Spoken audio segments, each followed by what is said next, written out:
Texas A&M is attempting something 33 teams have failed to do. Take down Nebraska.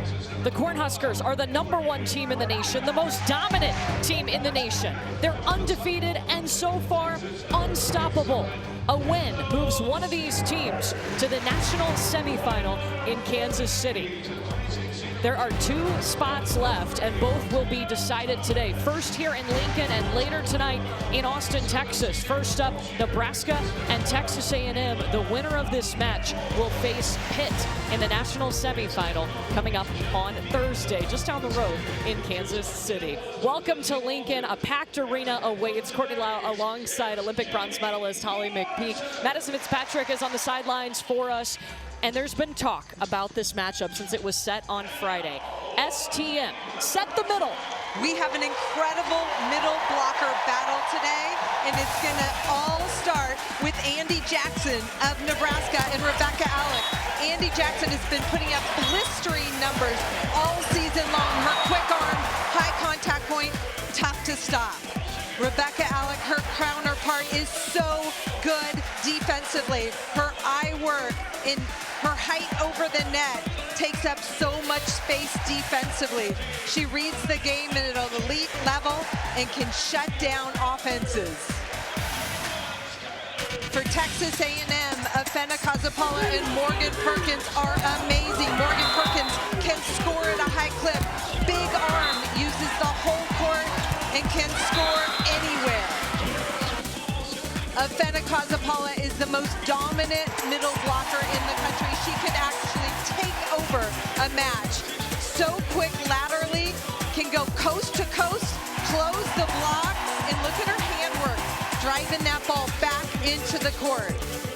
Watch her in the middle of the court, track this ball, get out to her outside blocker, close that seam to shut the offense down. This has been the buzz in the gym. These 2 duos facing off in the middle. The best 2 middle duos in the nation will face off in this match. Madison, how is this Texas A&M team approaching matching up with Nebraska, who's the most dominant team in the nation? Well, we asked Coach Jamie Morrison yesterday at practice what this team needs to adjust against Nebraska. He said we don't have to change anything, that we built and prepared this roster from day one to take them to Kansas City. He said he feels like this team is the most equipped to take down Nebraska. He said the X factor will be turning chaos into calm, but he feels like the Aggies can do that because they are confident, they are experienced, they are battle tested, and in his words, they do not back down. Madison, this Texas A&M team is probably the most balanced team that Nebraska has faced. So Holly, let's go tail of the tape and start with the littles. That's the DSs and the liberos. Who has the advantage there? Nebraska has the advantage. Lainey Choboy and Olivia Mauk have been fantastic all season long. If we look at the middles, I'm going to go 2 check marks. So many weapons out of the middle. On the left side, Nebraska has the edge. Harper Murray and Taylor Landfair have just been so good. In the setter category, Bergen Riley, one of the best setters in the country, hands down. The opposite advantage goes to Texas A&M. Logan Lednicki can score a lot of points from the right side. She played with the national team this summer. Okay, an X factor. Let's start with Texas A&M. What is it? Texas A&M has 9 seniors who have put this program on the map. This is their last chance to make history. For Nebraska, their theme all season long has been banner, not a name. They want to hang a banner in the rafters here. They don't care about individual awards.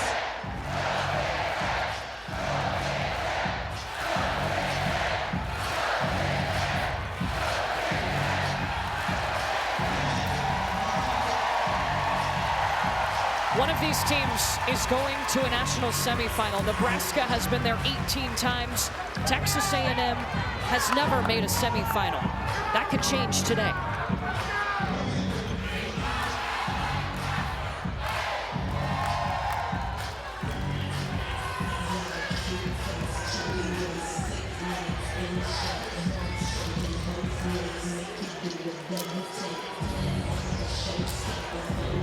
First time these 2 programs have met since 2010.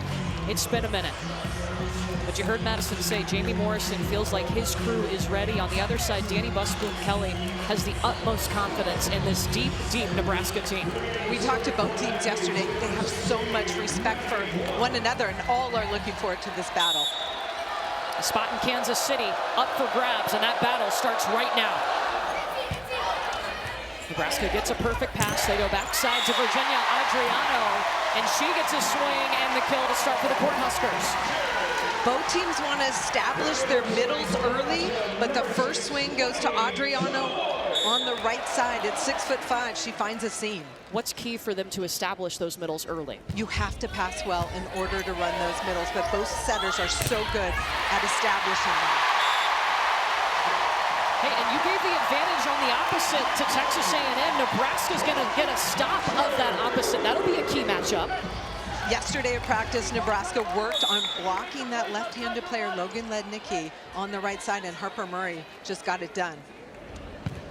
Lenny Choboy serving at Ava Underwood. This will be an out-of-system swing for Kendall Stowers, the transfer from Baylor, and she gets a touch. That's a point for Texas A&M. For this Nebraska team, you talk about dominance. Just look at their road to this regional final. They have swept all of their matches, Long Island, then Kansas State, and then most recently, I mean, they were in total control against Kansas on Friday. They came out on a mission, and big, powerful statement. They're ready to compete in this tournament. Danny Busboom-Kelly, her first season leading her alma mater. Built the program at Louisville, took them to 2 national championship match appearances. Most recently last year. Kendall Stowers on the serve for the Aggies. Sigler with the perfect pass out to Harper Murray. They go, and she turns it down the line. That is an All-American. It starts with a perfect pass, and we're expecting them to run the middles early, but they've been going to the pins. Both teams have gone away from their middles, but Block is starting inside to help on the middles and then chasing to the pins. Yeah, that was the anticipated matchup, right? Is that they were going to force the middle early. Now another swing from the pen. This side, the right side, in dives a laning Choboy. Patty Walk feeding the outside with Emily Helmuth. Sigler saves it out of the Nebraska bench. She's back on the court.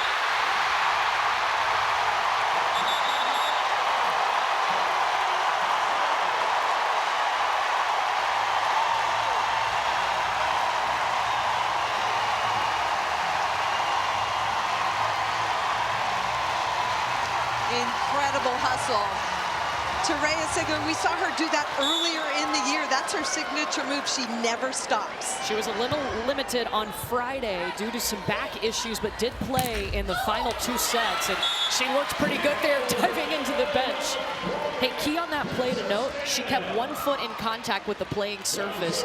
In order to contact that ball and keep it in, you have to do that. Correct. What a hustle. Texas A&M is going to get the point on Afena Kasapala. Back to serve. She's had the most blocks in Texas A&M history since 1999. Andy Jackson on the slide. That is so tough. First ball in this match set to the middle, and Andy Jackson, one of the best in the country, going behind that setter, finds a seam in that block.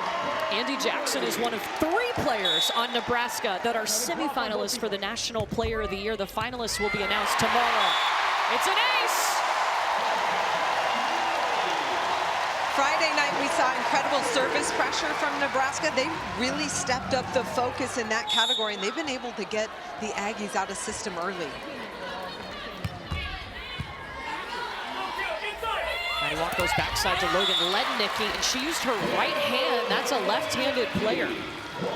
For Jamie Morrison and Texas A&M, this was their road to get to the regional final. They're back in the regional final for the first time since 2001. Took down Campbell, TCU, and then that Louisville match on Friday was epic. They reverse swept Louisville, meaning they were down 2 sets to none. Bergen Riley calls her own number, but what Nebraska's doing really well is controlling the first contact so Bergen Riley can attack or set up her offense. And if you see on the other side of the net, Texas A&M did not have hands up in front of Bergen Riley. Holly, Nebraska is starting out hitting .800. Their season average is 355, which is the best in the nation. Murray, back row. This is a Nebraska team who led the nation in offense and holding their opponents to low numbers. Here's a tip ball, and then right down the pipe goes Harper Murray, one-on-one. Holly bringing the heat. She's got 60 miles per hour on that swing.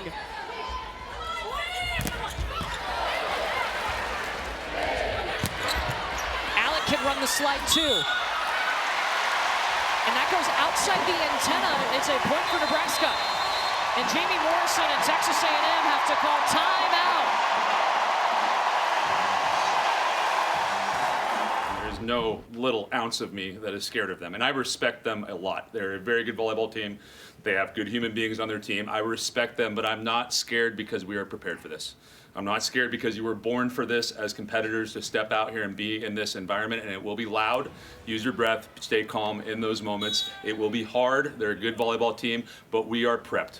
We are prepped because you know who you are as human beings, you know who you are as a volleyball player, and our job is to let that out into the world as we get out there. That was Jamie Morrison pregame talking to his Texas A&M Aggies. They have belief. It's something they've talked about all season in their program. It has been hard. Nebraska's siding out at 100%. Every time they get served the ball, they put it away, and they've been able to transition attack as well. They're on a 4-0 run right now, talking about the Cornhuskers hitting 875. Anything over 300 would be great. This one coming back on the Texas A&M side. Maddie Walk is going to push it out to Emily Helmuth. Nebraska's block was waiting. That time, Emily Helmuth sneaks it through.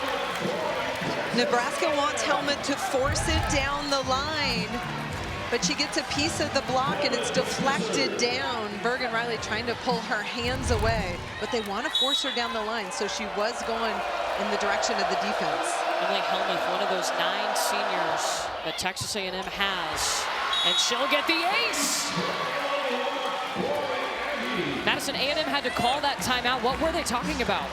Coach Morrison said, yes, this place will get crazy. Don't forget to take a breath. He said the rallies will be long. We know that, but fight to outlast. Coming in confident. That one sails long on Emily Helmuth. I mean, the crowd is a huge factor when you play at Nebraska. Definitely, and the energy in this building is incredible, but what Jamie Morrison cares about is how they respond to the pressure that Nebraska is putting on them, and then can they make plays on their side of the net. Bergen Riley, the Big Ten Player and Setter of the Year. Maddie Walk feeding Kendall Stowers. Stowers out of system swing, forced her way through the block. She had 17 kills, hit 300 in the regional semifinal on Friday. Here's a tight ball, and Kendall Stowers goes up and pushes harder, beating the block of Adriano of Nebraska on the right side.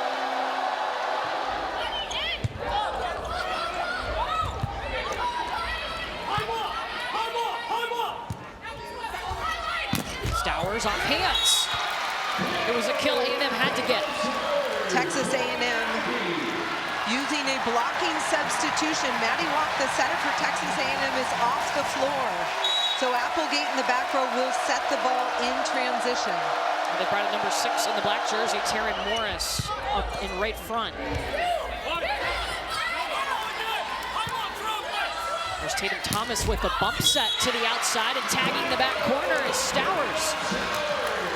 We asked Jamie Morrison, because he likes this scheme to slow down the offense of Nebraska, who's going to set in transition. It's either of the two. This time Tatum Thomas, left back, steps in and puts up a good transition set. Texas A&M will use 2 liberos. Tatum Thomas in the libero jersey now. She usually comes in to serve. Nebraska's been able to score on the right side on that slide. Rebecca Alec, we saw Andy Jackson score there earlier. So they're attacking that left side block of Texas A&M. Setter back on the floor for Texas A&M and Maddie Walk. This is Terea Sigler with the service error.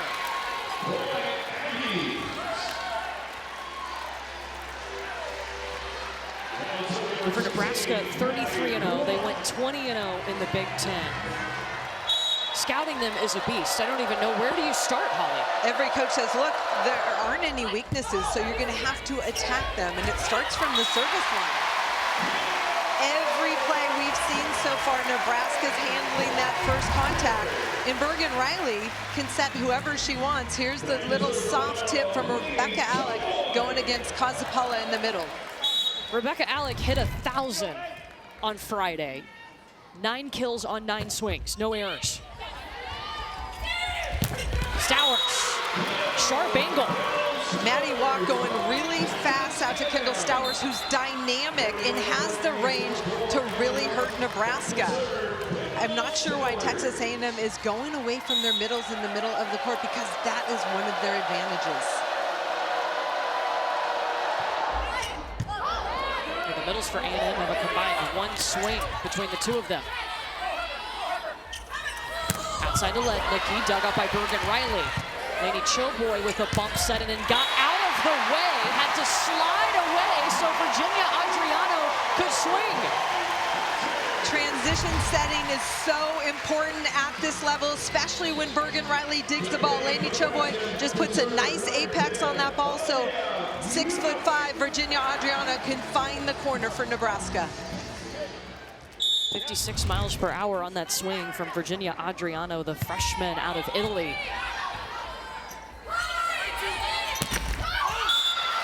Lednicki hammering it, but did not catch the block, and it goes out. That's a point for the Huskers. We saw Logan Lednicki on Friday night hit some impossible angles, but the right front defender, Bergen Riley, is sitting in that angle ready for it. Right now, Lednicki hitting in the negative. Kasapala's first swing of the match. Terea Sigler out of the back row.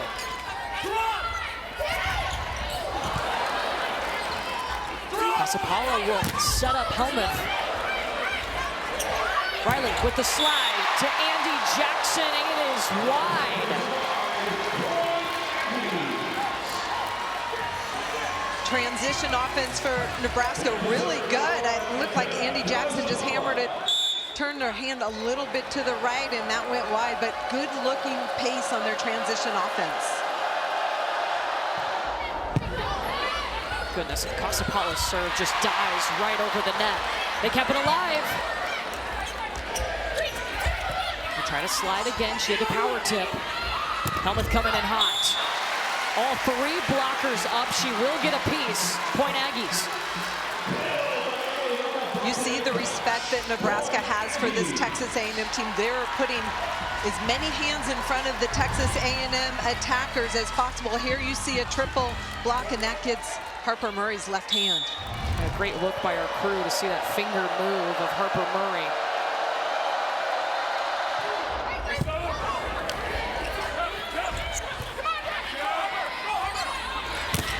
Lednicki trying to hit herself out of the negative, and Jamie Morrison had a big reaction after that. The Aggies need to get their hot hitters going. That's Kazapala, that's Perkins in the middle, and of course, Lednicki. 3-0 run with Athena Kasapala serving. Raises the tape, still good to play. Murray stuffed. Looked like Harper Murray was trying to tool the block, but off the block comes into Harper Murray, and Aggies on a little run. A 4-0 run for Texas A&M, and it forces Nebraska to call a timeout. Jamie Morrison said they were not scared. They don't look scared here in Lincoln. Texas A&M trailing the #1 team by a point. Welcome back to the Bob Devaney Center, where Nebraska's up 15-14 in set 1. Let's take a look back to the regional semifinals versus Louisville, where the Aggies got the reverse sweep. In the second set, Texas A&M noticed a piece of paper that read, "Something great is about to happen." It was randomly on the scorer's table. Coach Morrison said the timing was perfect. The team talks about optimism, not as everything is happy, but as the belief that something great is about to happen, and that's exactly the message that was on the paper. Morrison said he doesn't know where it came from, but it was a nice reminder that something great could happen, and it did. It absolutely did, Madison. They were down 2-0 on Friday, a season on the line. They reverse swept Louisville. It's a Texas A&M team, Holly, that came here for regionals last year, and that gave them a lot of confidence to come back this year. It certainly did. Last year they gained so much experience. They lost 2 points in the 5th set to a Wisconsin team, but they learned that they belong and they wanted to come back and do better this year. They talk a lot about responding for the Aggies. Well, so far they are on a 10-5 run since they trailed 10-4. What's different for Texas A&M? Well, they weathered the storm, right? Nebraska was on fire at the beginning, and then they just started making little plays, and it started with a couple tough serves. Nebraska is still hitting .421. They run Andy Jackson on the slide. Letnicki, dug up by Malk. Outside to Murray. Casapala with the diving dig. How about your middle diving in to save that ball? Incredible. And then Maddie walked the setter for the Aggies, doing a nice job. Such great defense, pushing the pace to Helmuth on that left side. So in transition, pushing that tempo. Texas A&M on a 5-0 run. Morgan Perkins with a roof, and Texas A&M has its first lead. One of the things that makes the Aggies so dangerous is their middle blockers and how they get outside and close. Beautiful by Morgan Perkins. Texas A&M had 17 blocks on Friday in the regional semifinal. Harper Murray adjusting to that block, but still tipping. Into the angle goes Emily Helmuth. Right now, the Aggie block putting pressure on Harper Murray. We haven't seen her take a full rip at the ball yet. 7-0 run, and Nebraska uses its second and final timeout of this set. Keep in mind, we talk about Nebraska dominance. Their last first set loss was September 12th against Utah. In fact, it's their only loss at home this season. Yeah, they've had a dominant season here at Nebraska. They have lost one set on the road to UCLA in November, but that is it. They have been unstoppable this season. Yeah, they've won 48 straight sets, 65 straight wins, and 29 straight NCAA tournament wins, but they are being pushed by A&M right now. For Nebraska, what's got to change here? How is Texas A&M on a The blocking and the defense of the Aggies has really put pressure on Nebraska. They've got to be better. Harper Murray's got to take some swings. She's got a big arm. Maybe raise her set a little bit. I know they're trying to beat them with speed out to that pin, but she's got to take some rips at the ball. What would raising the set do? Just the height would give her area to go up and get it instead of trying to cut it off at a low touch point. Nebraska just had to use their second timeout. Madison, what did they talk about on that sideline? Danny Busby-McKelly said, if you get the set, I need you to get your feet to the ball quickly and go for it. If you're going to tip in the middle of the court, you need to put some pace on it. So adjustments on those swings. Look, Texas A&M on a 7-0 run, hitting 300. Nebraska hitting 304. Can the Cornhuskers stop the bleeding? Casapala has been excellent behind the line. A new area of her game, serving this year. I'd say she's pretty good at it. I love the fact that Afena Casapala is turning up the heat on her serve. She's got this powerful arm. Why not use it? She's been able to take this Aggie team on runs all season long. She's not been afraid to experiment in the gym with that serve, try new things. She is their aces leader this season.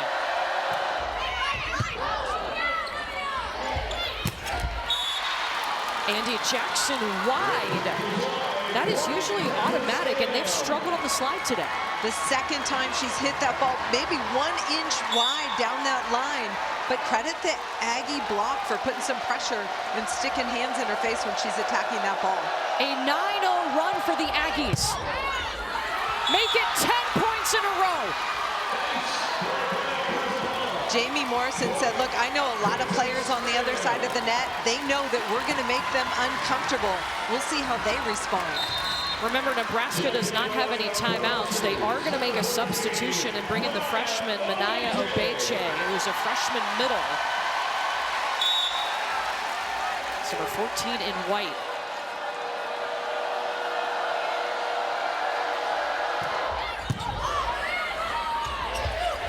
her on the slide. And Obeche, when called upon, ends the run. Obeche, every time she steps on the court, has been putting up incredible numbers. Just so physical. Danny told us yesterday, look, I just want to get her on the court. That stopped a 10-0 run. Now diving in to save the tip, Taylor Landfair, corner pocket. It starts with the defense, and Olivia Malk has been fantastic for Nebraska. Scoops under that ball, and then Bergen Riley with the power sends it to Landfair on the pin. Lednicki up from Malk. Landfair dug up by Underwood. Feed the freshman. I think we've got a new crowd favorite. To come in cold to a match and make 2 huge plays for Nebraska, that's impressive. Manaya Obeche cruising right now when called upon. To the floor goes Lednicki. That ends a 3-0 run by Nebraska.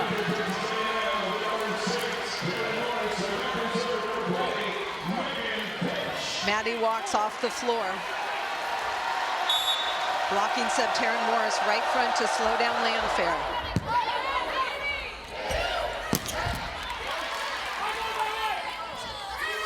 Underwood will set up Emily Helmuth. She's dug by Harper Murray.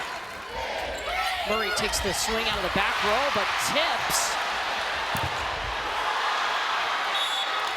Tooling the block is Texas A&M. Now I wonder if Danny Busboom-Kelly will challenge this because the lines judge called this ball down. There you go. There's your answer. Ava Underwood sliding under with her right hand, and that looks like it got some floor underneath there.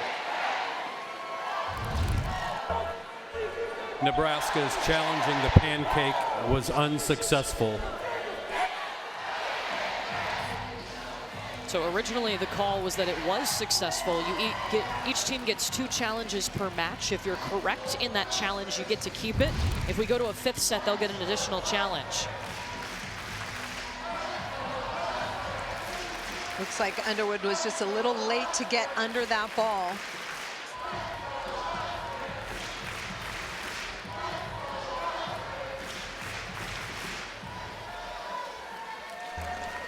After the review, the original decision is reversed. The ball hit the floor.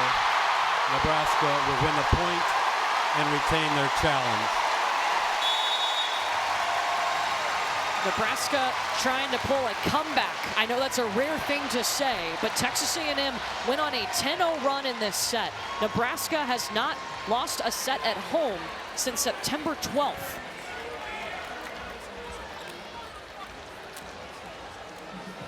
They've only dropped 7 on the season. Going to 25, you have to win by 2. I think Texas A&M was checking the substitutions over at the table. Maddie walked back on the floor. This is rotation 4-4 Texas A&M. Look for Lednicki out of the back row and an overload offensively on the left side of the court for the Aggies. Maisie Bosiger is in to serve for Nebraska. Underwood scoops it. Push outside the helmet, who's blocked.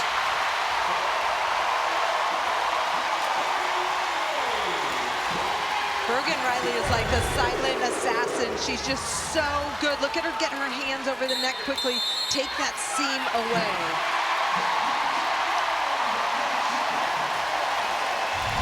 Texas A&M has to call timeout as Nebraska is on a 5-1 run.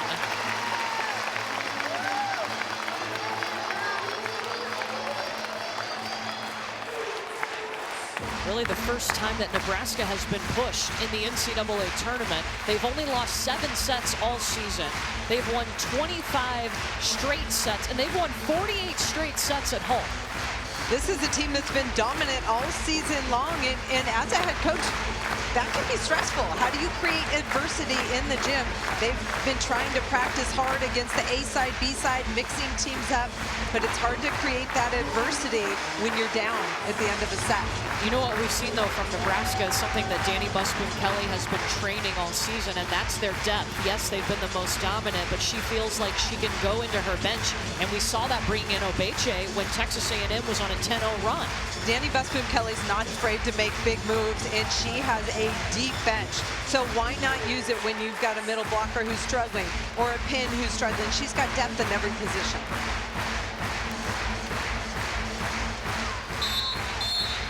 Texas A&M had the lead.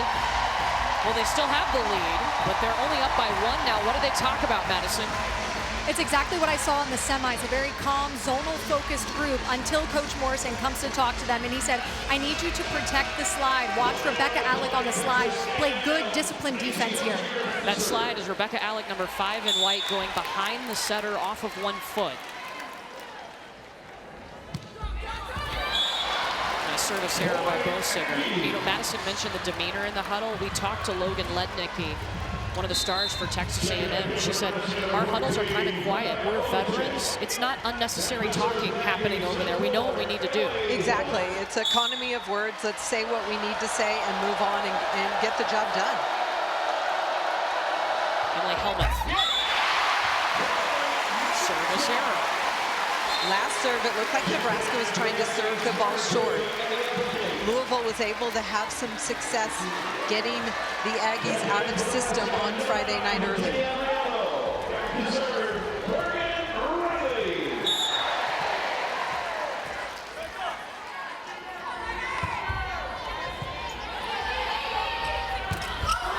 Perkins off the block. Texas A&M needs 2 more points to win this set. Texas A&M going to the middle, and now we've got Taryn Morris in for the double sub and Thomas on the service line. This is a strong rotation for the Aggies. Chavoy with the pass. It's perfect right on top of Bergen's head, and that is the slide that A&M was talking about in the huddle. Rebecca Alec is attacking the seam.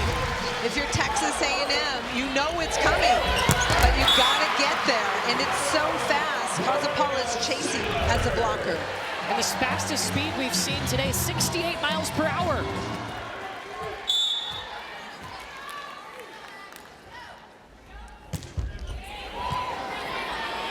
Underwood with the pass to Walk.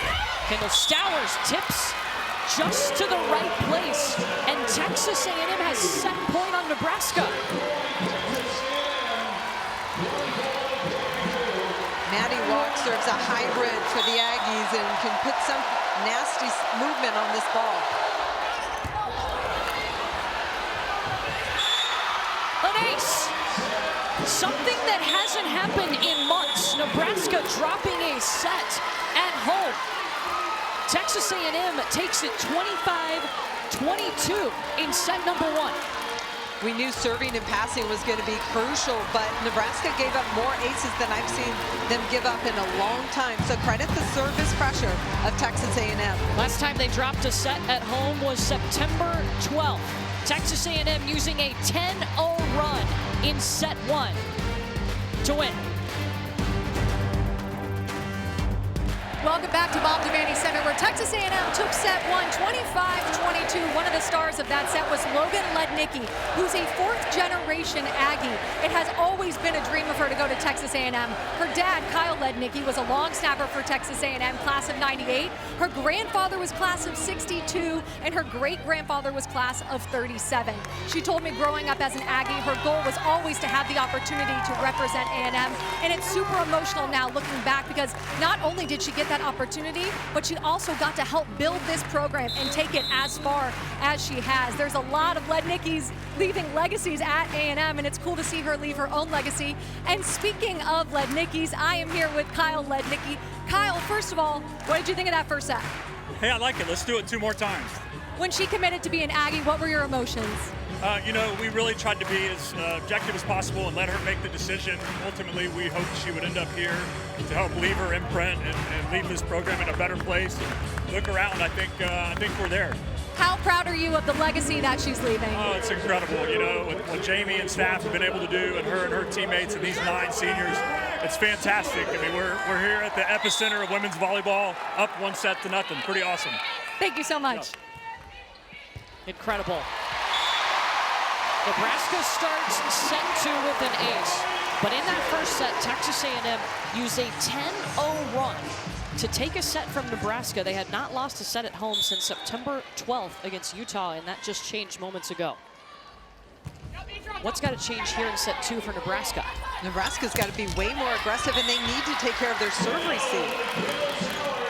The service pressure from Texas A&M really got them in trouble, and then the block was successful. Texas A&M has never been to a national semifinal. Nebraska has been to a national semifinal 18 times, including last season. Virginia Adriano, block interface, and she is stopped. Kendall Stowers of Texas A&M has had a fantastic start there. She has a stop on Adriano on the right side, but she's 7 for 8, swinging at the ball on the left side. No errors. Choboy laying out for it. Underwood gets underneath it. Lednicki. Dug up by Sigler.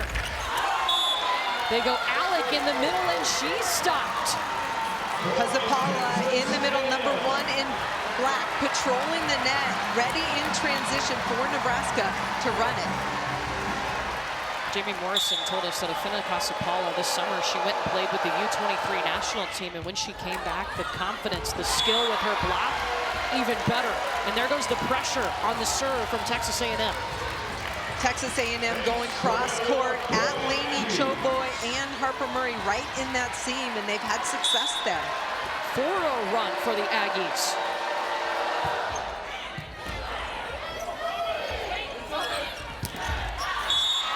Murray off hands, ends the run. Harper Murray keeping it high, finding a piece of the Aggie block down that line.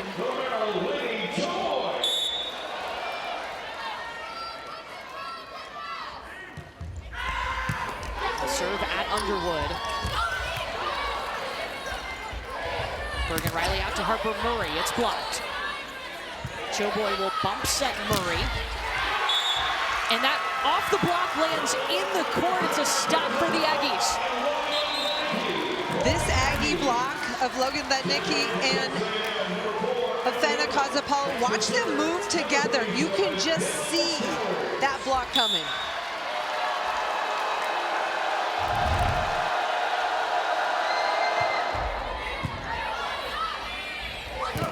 Choboy with a nice pass. They can go to the middle. Ava Underwood setting up Lednicki. Riley to Sigler out of the back row. Underwood underneath it, and it hit the antenna. Point Huskers. Nebraska trying to use all their weapons. They started that rally with Andy Jackson out of the middle and ended with Terea Sigler out of the back row. Nebraska's trying to dig themselves out of hitting in the negative in this set to start.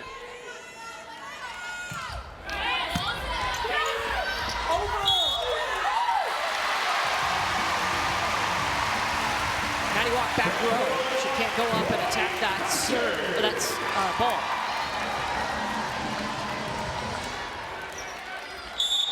Olivia Mack tried to serve short earlier in this set. Excuse me, earlier in the match.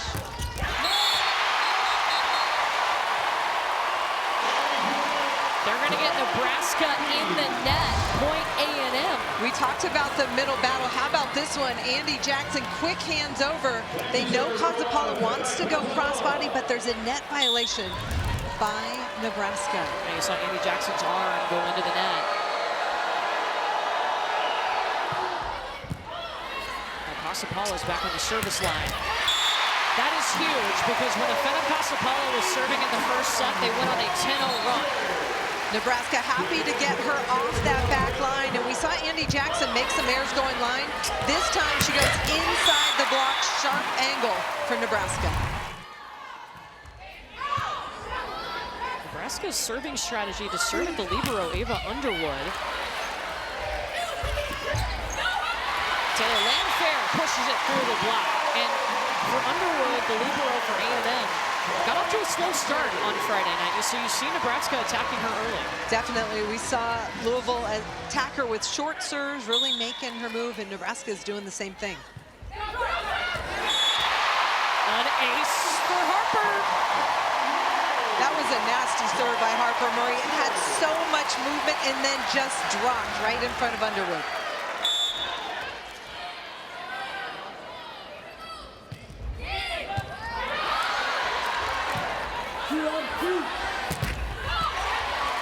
Was rejected. Walk feeds her again. And it goes long, and you can feel Nebraska grabbing some momentum, starting with their service pressure. Service pressure is crucial because it sets up your block at the net. It makes the offense more predictable, and that's when Nebraska's defense can take over. Kendall Stowers took that pass. Landfair. Taylor Landfair, take two, dug by Underwood. Lednicki coming in. Texas A&M doing a really nice job getting touches on the block, slowing things down. And then when you've got Lednicki on your side of the net, she is lethal through that seam with her left arm, and she's got heat on that.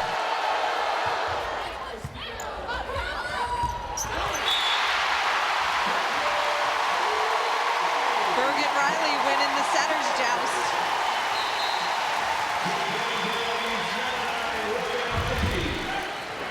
Setters are so good at this. Look at Bergen Riley get around it, use her core, and push a little bit harder than Perkins.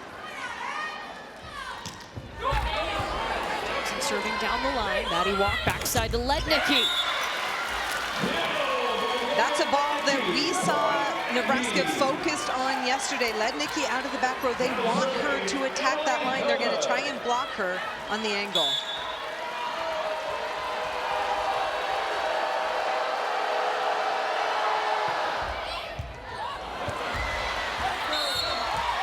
It's an ace for Emily Helmuth. We're tied up at 9. Both teams serving extremely aggressive, trying to set up their defense at the net.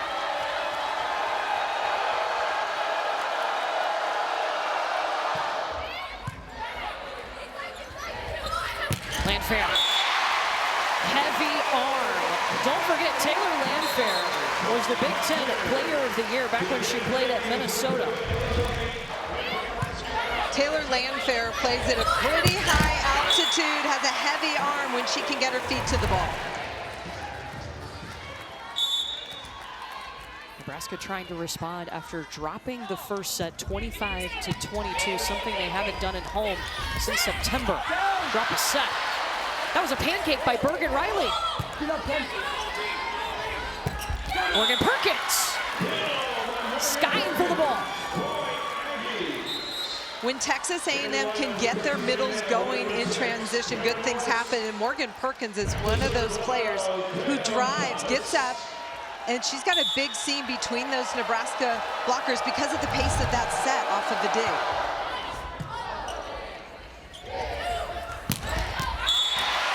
Feeding Landfair, and she'll just cut it up, sharp angle. But Taylor Landfair, a player that in 2022 was that Big Ten Player of the Year at Minnesota. Kind of fell out of love with the sport with volleyball, and last year we saw that love come back when she was here at Nebraska. Definitely, Taylor Landfair has had a smile on her face ever since. She loves this team and really wants to end on a high note. Take by Sigler. It does go back over on the A&M side. Stowers rips the ball. And Kendall Stowers, a player that this time last year wasn't playing volleyball, wasn't in school because she was medically retired a couple of seasons ago at Baylor, but got the all clear to play at Texas A&M. What an incredible story, just the perseverance to overcome that, to train hard, to get healthy, and then come back. She said, look, I knew I wasn't done yet, and I'm so glad she wasn't because we get to see her. Yeah, so was A&M. They were absolutely thrilled, and Kendall Stowers has been so important to this run. So far today, 8 kills for Stowers, number 37 in the black jersey. Solo stop for Afina-Kasapala. We knew the story of this match would be the battle in the middle. Look at Kasapala, fantastic eye work all over the crossbody swing of Rebecca Alec.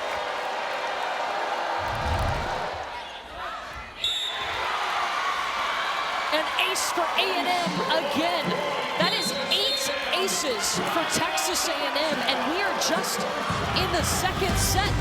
They're facing the #1 team in the nation. Texas A&M with the advantage here in set 2. At the start of this match, we knew the middles would come into play. Who's had a bigger impact on the match, Texas A&M's middles or Nebraska's? Well, lately it's been Texas A&M stopping, touching balls at the net so they can transition better, but I think it remains to be seen who's going to win that battle. We'll keep an eye on it for sure. A&M is up here in set number 2. They're on a 4-0 run with Maddie Walk behind the service line. They have a season-high 8 aces, and we are only in the second set. Harper Murray tooling the block. I like that swing by Harper Murray, staying aggressive. She's got a big arm. Go away from the tip. You've got to be aggressive against this Texas A&M team. Harper Murray, a semifinalist for the National Player of the Year. She's a 2-time All-American.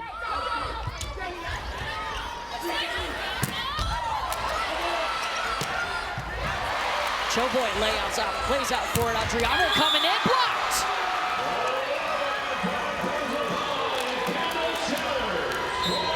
Incredible effort defensively at the net by the Texas A&M team.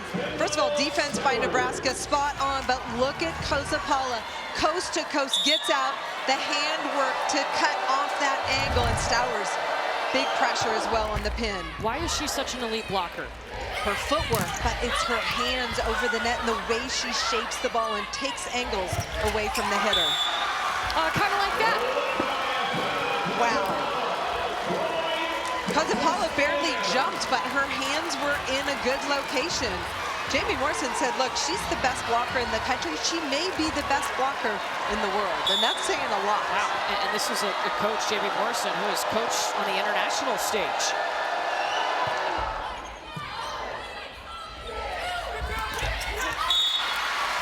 Harper Murray just chipping away, trying to find a way to get through that A&M block. If you're Texas A&M and you're putting up that good block, you have to look for those little power tips and be ready to pick those up.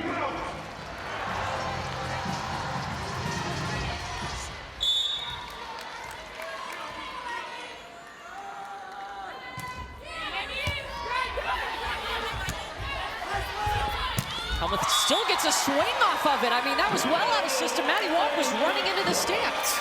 Incredible. Helmuth has that good 4-to-4, that sharp angle swing for Texas A&M. And if you're the middle blocker for Nebraska, you have to drop your left hand and take it away from her. Emily Helmuth spent 2 seasons at Pepperdine and now in her 2nd season at Texas A&M. Her mom played volleyball at Baylor. Her sister played at Oklahoma Baptist. That one sails long on Afina-Kasapala.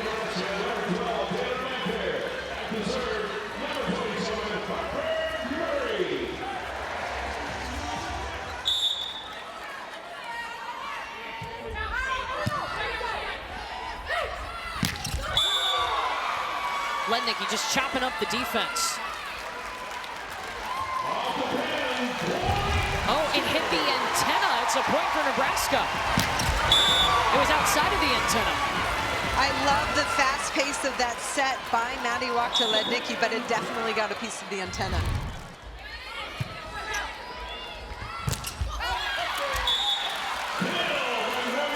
Perkins tooling Andy Jackson. Here you see the Lednicki swing down that line, just raises the inside part of the antenna, and that's out of bounds.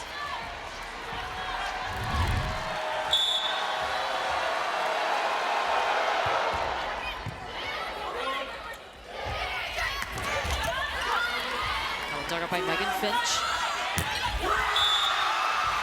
Tool, Emily Hellman. That time in transition, Nebraska moved their block inside to take the angle away, and then Hellman tools it down the line. Good adjustment.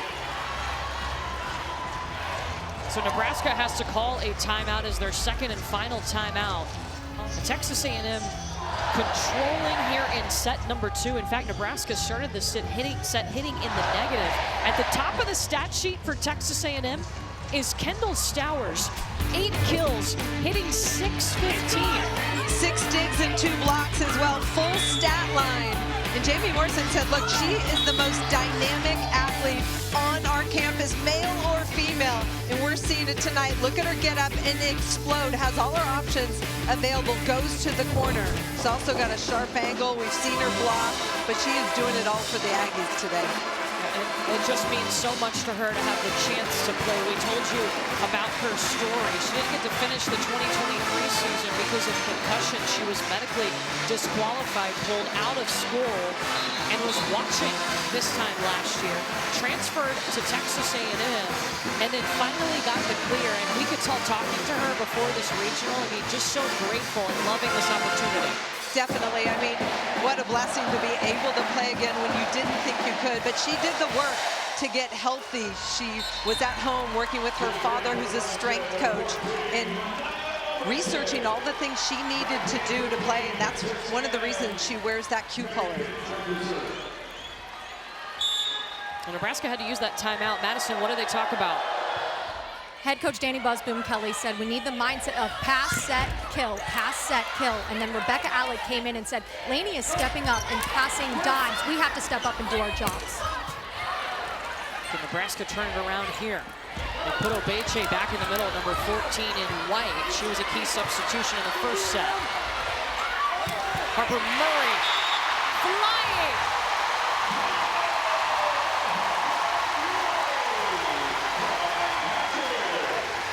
That's a big play for Nebraska. Harper Murray out of the back row, and she's so good at attacking that right back defender when she's got one block in front of her. 57 miles per hour on that swing from Harper Murray.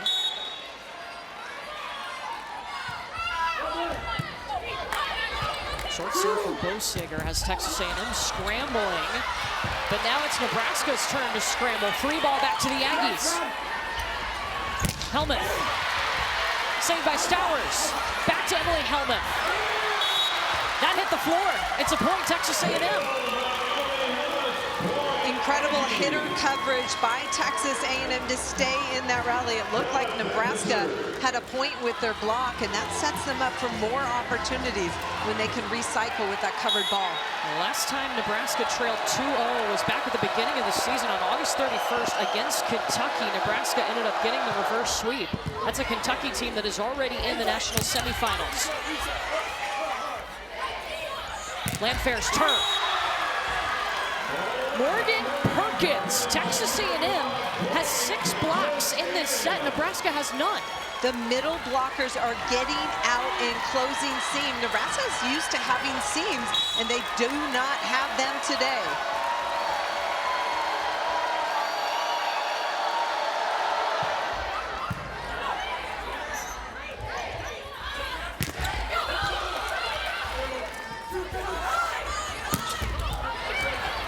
Showboy diving. There goes Rebecca Alec off of 1 foot.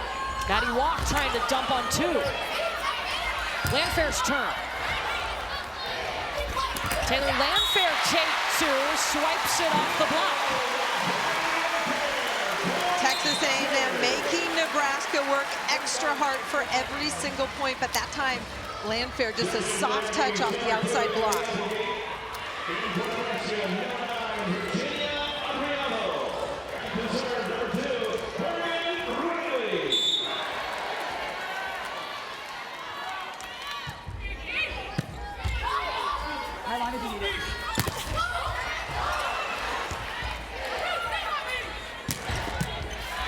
dug by Underwood.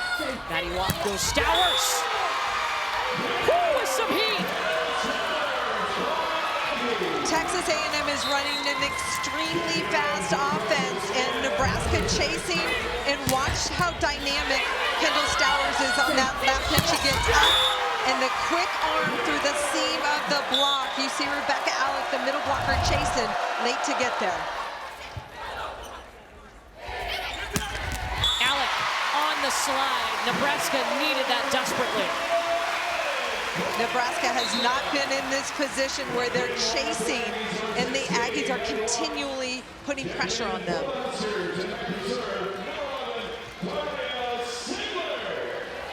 Texas A&M won the first set 25-22. They went on a 10-0 run in that set. Trying to take 2 sets from the #1 team in the nation.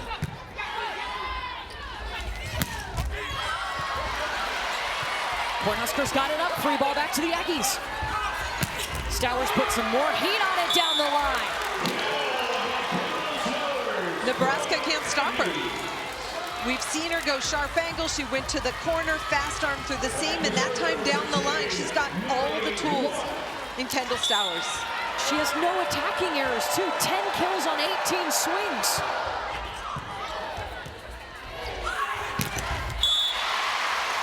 Murray showing what she can do down the line.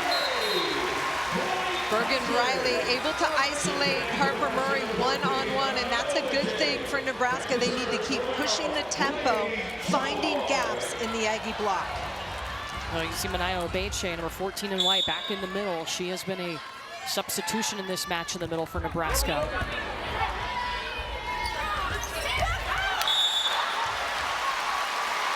Stowers was looking for a piece of that block, won't get it. Kendall Stowers wanted that back. She's established her power defense back on their heels. She wanted to go short, but out of bounds.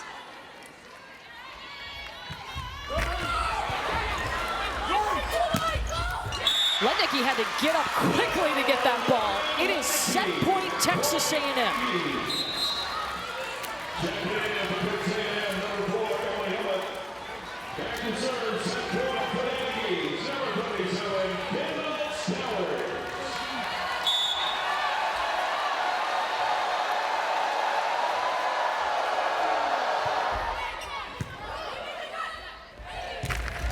They get a perfect pass, and they go Obeche. Second set point coming for Texas A&M.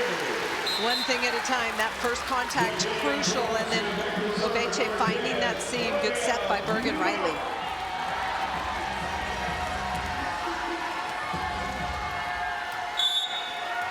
Olivia Malk on set point for Texas A&M.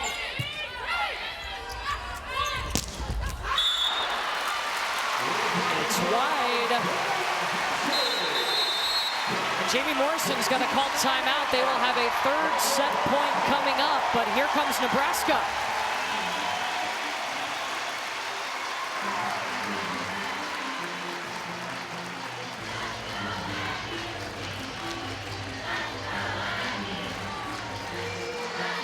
If you're Nebraska, what do you do to keep the pressure on right now?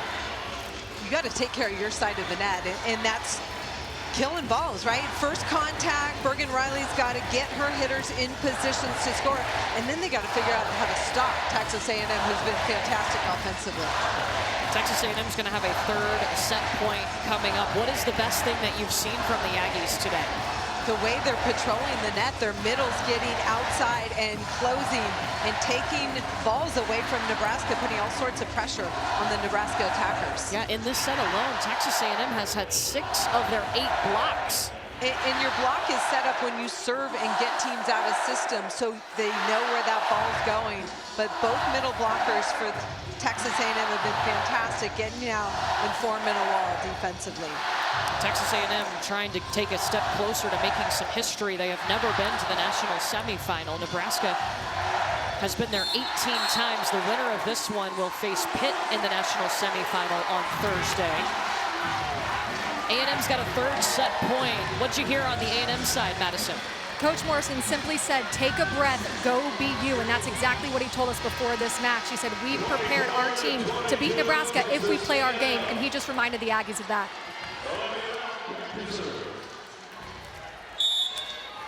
Malk on the serve, third set point A&M. Lednicki with the tip, got the block, and Texas A&M leads Nebraska 2-0. Wow. Texas A&M has not let up, and Nebraska hasn't had the type of response they need. The first time Nebraska has trailed 2-0 since August 31st against Kentucky. Texas A&M talks about belief, and Jamie Morrison told them pregame that they were not afraid. They have not looked afraid. He is with Madison right now. Coach, outblocking Nebraska 6-0. How has your defense been able to contain them so far? We're good at blocking D. I think that's what it is. We're just doing what we've done all season, and I think I'm proud of is just they got off to a hot start, and we took a deep breath. We got back to doing what it was. We got competitive. We're our competitive selves, and it's amazing to see. I'm proud of my team. What's your message to the team right now to finish this next set? Yeah, just a reminder of what happened on the other side the last time. Like, we have to come out and do exactly what we did, not get too far ahead of ourselves, not get back to the last play, but stay present and play our style of volleyball. It's good enough. Thank you, Coach. Thank you. Courtney. The volleyball world is watching right now. The #1 team in the nation is down 2-0. Sam, Texas A&M is 1 set away from some history here in Lincoln.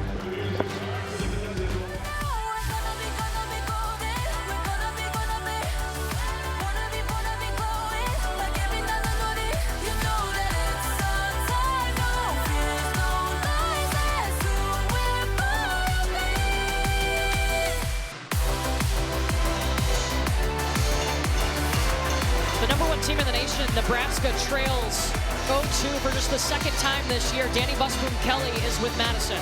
Coach, in an unfamiliar position, what do you need to see from your team right now? I think we just got to do our jobs and steady out, and I feel like if everybody could just take care of 1 or 2 points on their own, we'll be back out of the team. Thank you, Coach. This will be a must-win set for Nebraska. Texas A&M has come out and controlled this match in a hostile environment, and Afena Kasapala has done it from the service line and with her defense. Afena Kasapala can take over a match. We said it before the match, and we're seeing it. She had 2 aces, that's one of them, but it's been her block. The block stuffs, the block deflections, the way she's slowing down the Nebraska attack has been amazing. Texas A&M has never been to the national semifinals. They are 1 set win away from doing that. You heard Danny Busboom-Kelly talk about her Cornhuskers. What do you want to see from Nebraska in this set? They have to win it.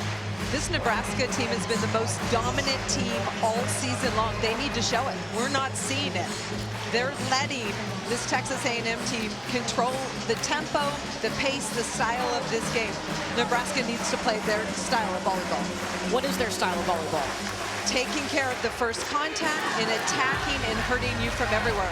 Right now, the pins aren't scoring well enough for Nebraska. They can be better there. Yeah, you heard Mary Wise in the studio say they need more points from the pins. We'll see if Nebraska can get that. Right now, they've got 10 kills from Harper Murray on one of those pins, but Adriano on the other pen, just 2 kills. A must-win set for Nebraska, their season in jeopardy.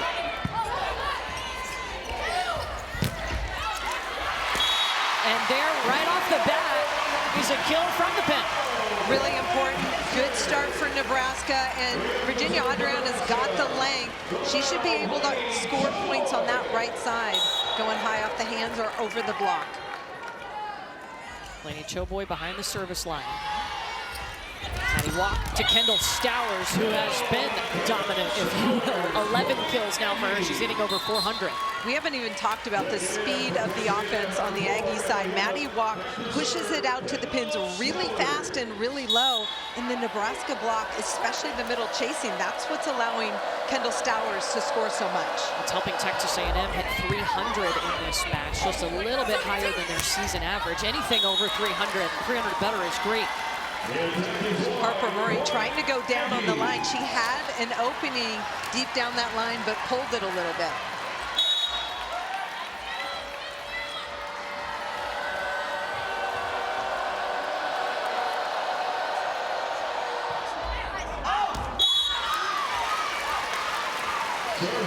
serve is long. Jamie Morrison, when he took over this Texas A&M program, now in his 3rd season, he wanted to build it, modeling it off of some of the dominant programs like a Nebraska, like a Penn State. And that's what Madison talked about it at the beginning of the match. They don't have to change anything. They are built to face teams like this, and you have seen that in the first 2 sets. Andy Jackson tips on the slide, dug up by Stowers. And a misconnection, but Texas A&M is going to challenge this. It was very close. The A&M players were pointing like it dropped in. This will be the first challenge of the match by Texas A&M.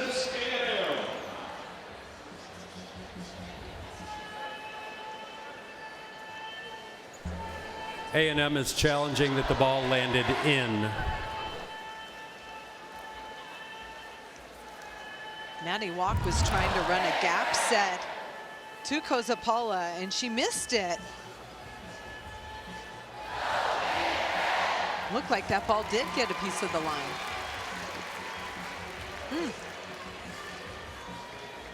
Ooh, that angle looks wide. And maybe a little bit of red in between the white line and the ball. Remember, the original call was that it was out. From that angle, it looks out.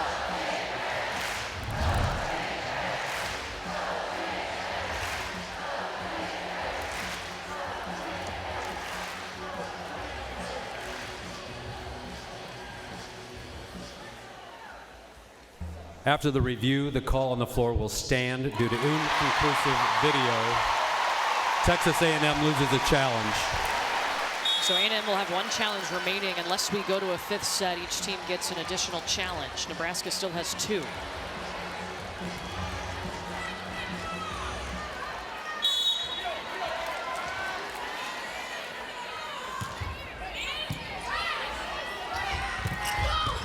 Apollo with 3 blockers in front of her. Harper Murray through the block. She's up to 11. That's a big play. Jalen Reyes was talking during the defensive practice yesterday. We want as many hands in front of Kozapala as possible, and there they were able to slow her down in transition for a kill. Behind the service line, goes short. Walk feeds Lednicki.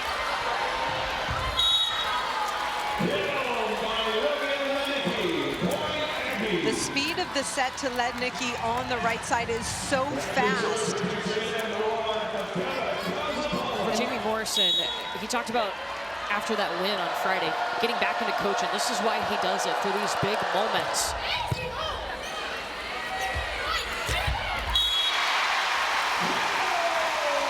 Andy Jackson on the slide. Here goes Nebraska.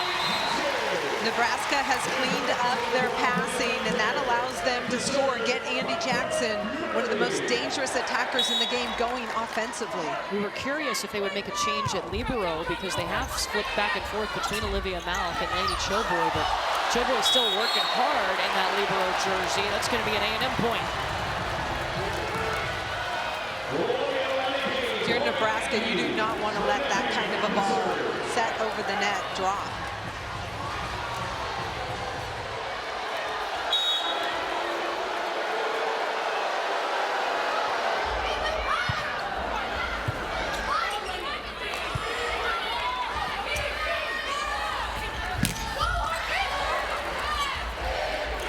Slide with Jackson. Bergen Riley feeding Harper Murray back row, and she seems to have the hot hand right now for the Cornhuskers. Nebraska is really good at using Harper Murray out of the back row in transition. She's really cross-body, but that time goes away from Kozapala to the other corner. Harper Murray's got 12 kills. That's the most in her last 9 matches.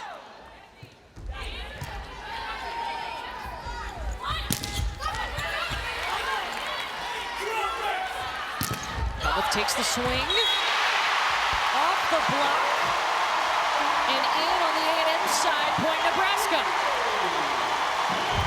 Big point here from Rebecca Alex. She's the emotional leader, big hands, and that one catches the line really short.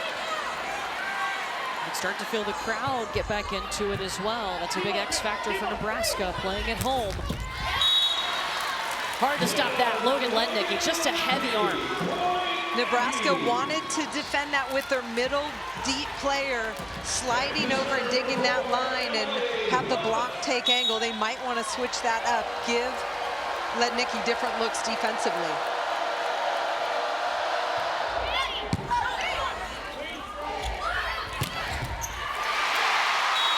Harper Murray, back row, kill number 13. Great players step up when their teams need them to, and right now Harper Murray on fire for Nebraska.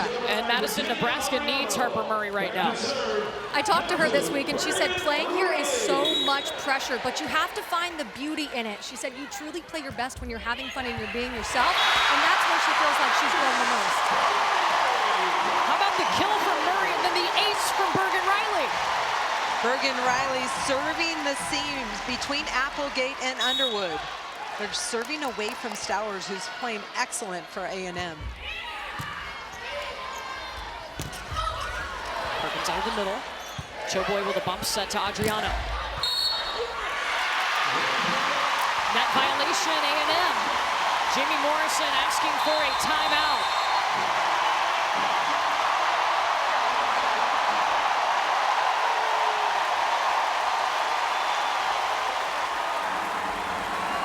Nebraska, just the second time all season they have trailed 2 sets to none. They're undefeated and the #1 team in the nation, and they're in trouble right now. Logan Lednicki ends a 3-0 run by the Cornhuskers. That back set to Lednicki is so fast that Rebecca Alec, who covers ground quickly as a middle blocker, cannot get out there in time. Tatum Thomas on the serve. It's a must-win set for Nebraska. Landfair. The dig kill. The dig kill. Tatum Thomas. This is a rotation with Tatum Thomas on the back line that the Aggies have been able to score all season long. Thomas scoops under it into open court. Landfair tips, in slides Thomas to save it. Stowers gets the powerful swing, adding to her 3rd straight double-double. It's the first time in her career she's ever done that. Talk about peaking at the right time. Stowers, a double-double after 2 sets.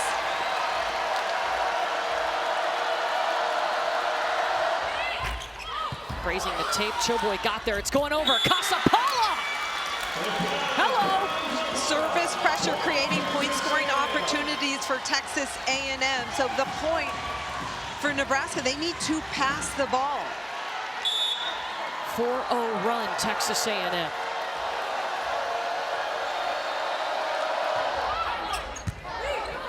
There's the pass they needed. They can go to Alec.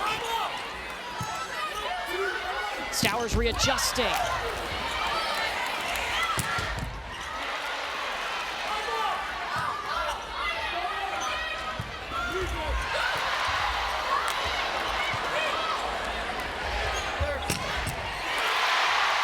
Harper Murray has been the go-to. She is carrying them right now. I love this play because Casapala is worried about Rebecca Alec in transition, and that opens up Harper Murray to attack out of the back row. Harper Murray, a player who is the Gatorade National Player of the Year, the #1 overall recruit coming out of high school. She's got this Nebraska team going. Terea Sigler with the ace.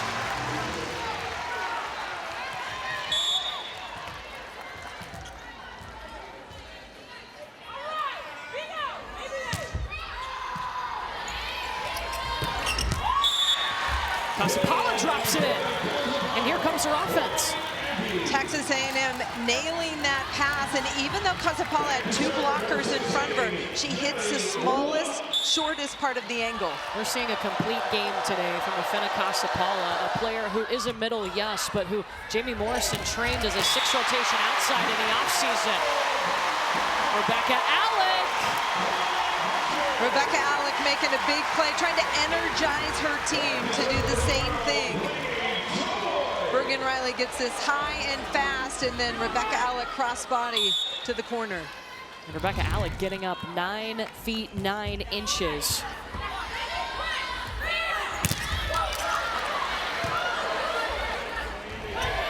Backside to Adriano. She wants a touch, she'll get it. That whole play made possible by the good block deflection from Harper Murray, and then Adriano hit that one flat off the hands. Jamie Morrison will challenge this. Look at the size of that block. It's a big part of the pinky.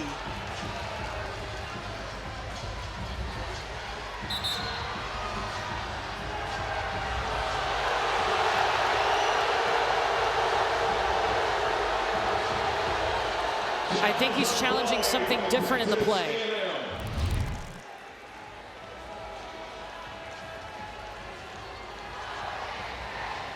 Brian Himmelgarn is our R2. He will let us know what specifically Texas A&M is challenging. Texas A&M is challenging. There was a net fault during the play. Okay, so not looking at that touch that we just showed you. Earlier in the rally, they're looking for Nebraska in the net.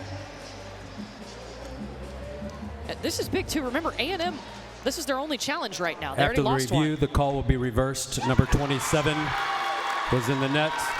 Texas A&M will retain their challenge. That was fast. Harper Murray called in the net.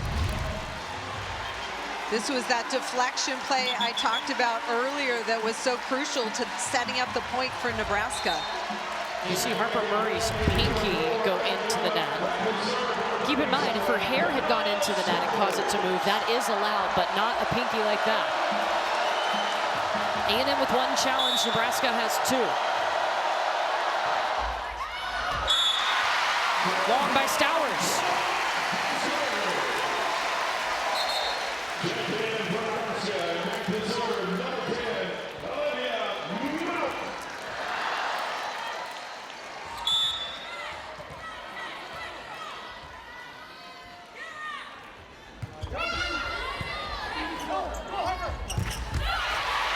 Paula stopped by Jackson.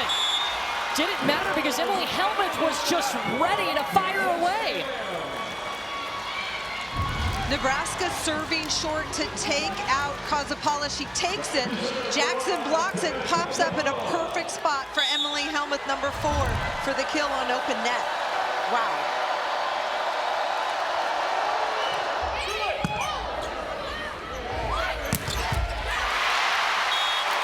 It's just pretty. Andy Jackson on the slide. Good things happen when Andy Jackson is going offensively. Nebraska hitting 412 in this set. Remember, in the last set, in set number 2, they started hitting in the negative and could never catch up. Service error gives it back to Texas A&M. They will bring in Megan Fitch to serve. They are leaving Maddie Walk on the floor. Taryn Morris is not going to block in the right front position. Murray gives the perfect pass. They go back to Andy Jackson, and Texas A&M's block adjusts. Emily Helmuth, number 4 on the left side, does a good job dropping her hand in the seam. Morgan Perkins is chasing, but the right hand of Helmuth gets that ball. Landfair tooling. Taylor Landfair up to 6 kills.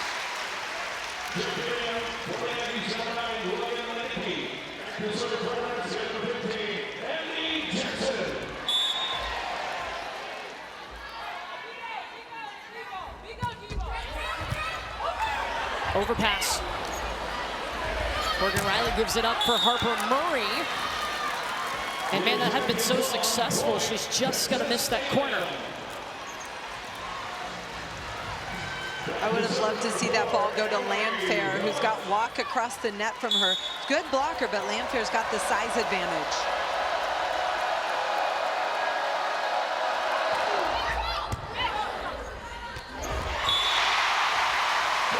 That's the Big Ten Player of the Year, Bergen Riley, getting aggressive. Bergen Riley has such a nice feel for if the blocker's hands are up on her, and Morgan Perkins did not have her hands up. You have to recognize that as a blocker, a front row setter, and be ready for that attack. Bergen Riley takes so much pride in being an all-around player, not just focused on her setting. She's focused on her blocking, her defense, her digging. All of the things, and that one goes wide. Bergen will get to serve once again. Kendall Stowers just misses that one wide, but this is the momentum that Nebraska needs. They need some stops too. Maddie Walk out to Stowers. It feeds her hitter again. Why not? If someone's hot like Kendall Stowers has been all day long, keep getting her the ball. Stowers with her 7th double-double of the season. She's now up to 13 kills and 10 digs. You can also add a couple of blocks in there.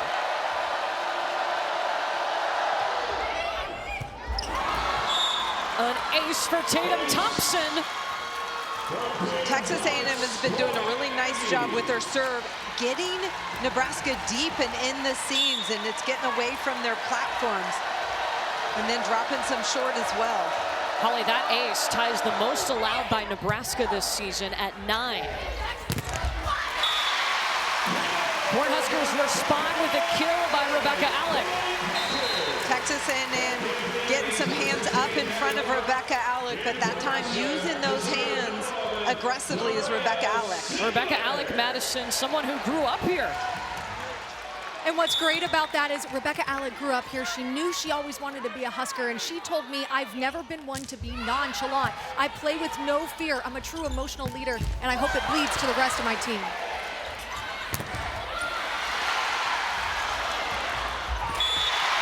You're constantly seeing the fight from Rebecca Alec, and it absolutely feeds to her teammates. Timeout A&M.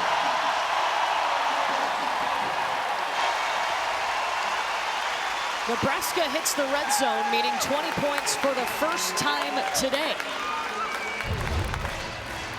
Watch this ball in transition. First, it starts with a tough serve.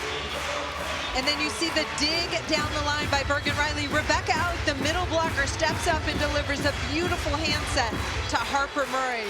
Love the scramble by A&M, but they can't get it back over.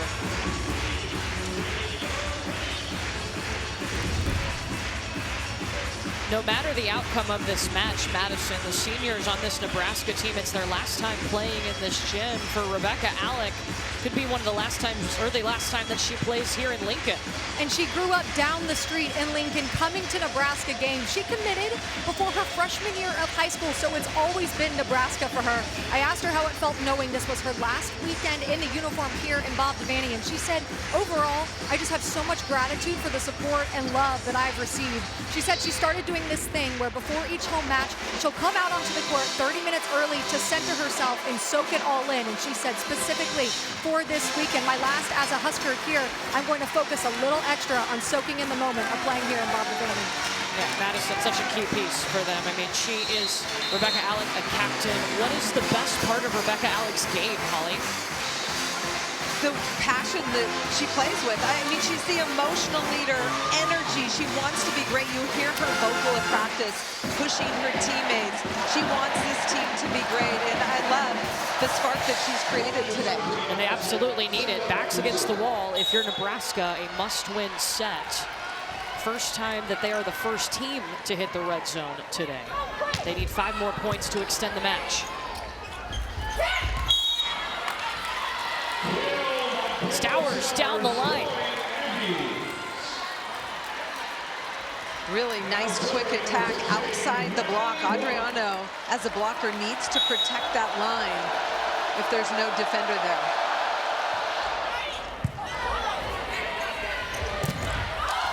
Alex stopped by Casapala.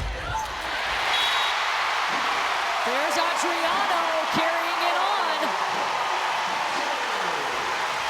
Hitter coverage and then transition kill on the right side. That's why they need all their pins working if Nebraska wants to come back in this match.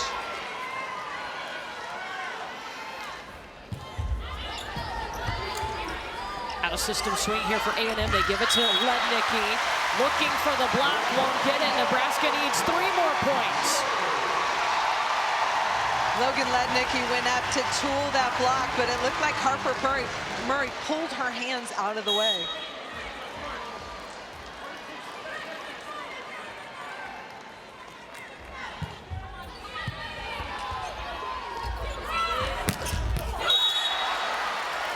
You go back to Lednicki, and she goes angle. That was one of the angles we saw from her Friday, sharp inside the block. She loves to attack that angle.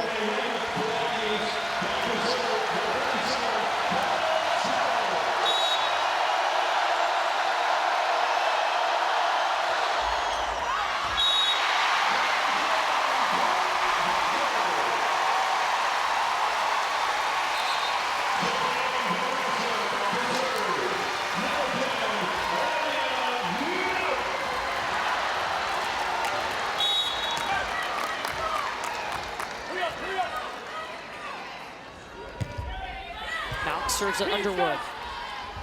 Maddie Walk, Lednicki.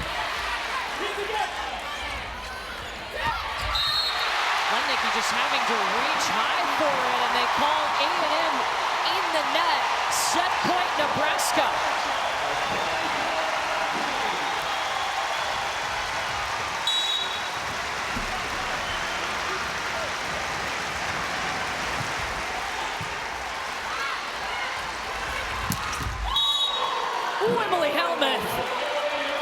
Wow.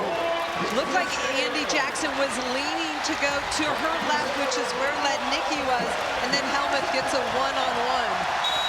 That kill was 64 miles per hour. Second set point, Nebraska.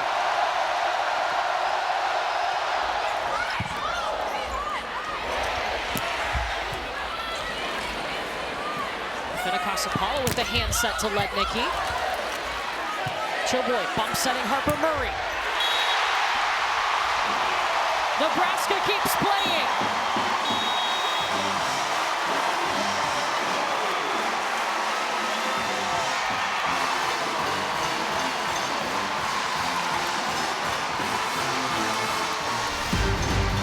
Backs against the wall, and Nebraska keeps their season going 25-20 in a must-win set. Set 4 coming up from Lincoln.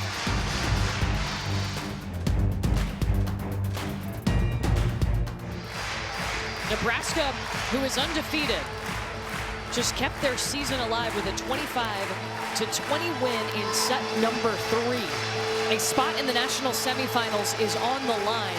The last time Nebraska pulled a reverse sweep, meaning they were down 2 sets to none and came back and won, was August 31st against Kentucky, who's already in the semifinal this year. And you and I were there for it. Yeah. Nebraska came back with a vengeance. Harper Murray was critical in that 3rd set for Nebraska. She certainly was. We talked about the pins having to step up. They did. 10 kills from the pins, and Harper Murray has been doing it all. Really impressive out of the back row and just leading this team. You see they are going high and flat off the hands to seal that set win. You heard Mary Wise in the studio say they needed more production from the pins, and Nebraska got it. They got 10 kills from their pins. It'll be another must-win set for Nebraska. For Texas A&M, they've never been to the national semifinal. They're 1 set win away from doing just that. What did they talk about before this set, Madison? It was exactly what Holly just said. It's defending Harper when she comes out of middle back. So he said, defenders, make sure you get back. Protect those seams in between zones 1 and 6 and 6 and 5. He said, play good defense. And then he keeps saying, take a breath, and great job. That's been the message that has been constant for Jamie Morrison. Take a breath.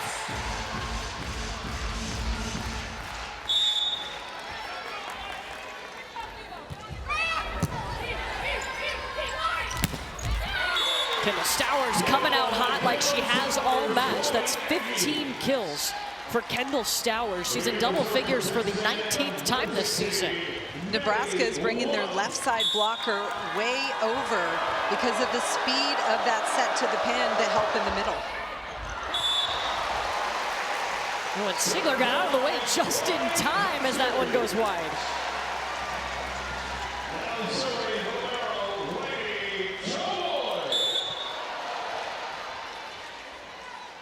There's Lainey Choboy. They've gone back and forth between her and Olivia Malk this season in that libero jersey. Fenna Kazapala sneaks that one through. There were 4 hands on the Nebraska side, but not over quick enough to stop Kazapala. Coming into this match, we talked about the show we were going to see in the middle on both sides. It has delivered. Andy Jackson in the middle, dug by Underwood. Emily Helmuth looking for line. No, it's wide. The tip's not going to work tonight or today. Both teams playing it extremely well. You got to be aggressive swinging if you're Andy Jackson.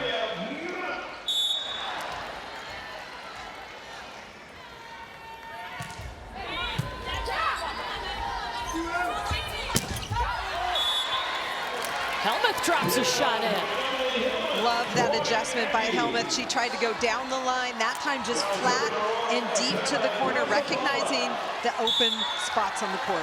Helmuth, one of 3 Aggies in double figures when it comes to kills right now. She's got 11, and it's the 13th time this season she's had double-figure kills, including the last 4 matches now. Harper Murray rejected by this Texas A&M block that will not go away. 10 blocks for the Aggies. Logan Lednicki is having a fantastic blocking NCAA tournament. She doesn't average over a block on the season, but she is averaged almost 3 blocks per set here. What's allowing her to have that success? Just the eye work and the desire to get over the net quickly. Lednicki had to readjust, got a roll shot off. Sigler out of the back row. Perkins ate it up. Morgan Perkins is up there all by herself, and she reads where the hitter's going and takes it away with her hands. That's not an easy move to do as a middle blocker. 3-0 run for Texas A&M.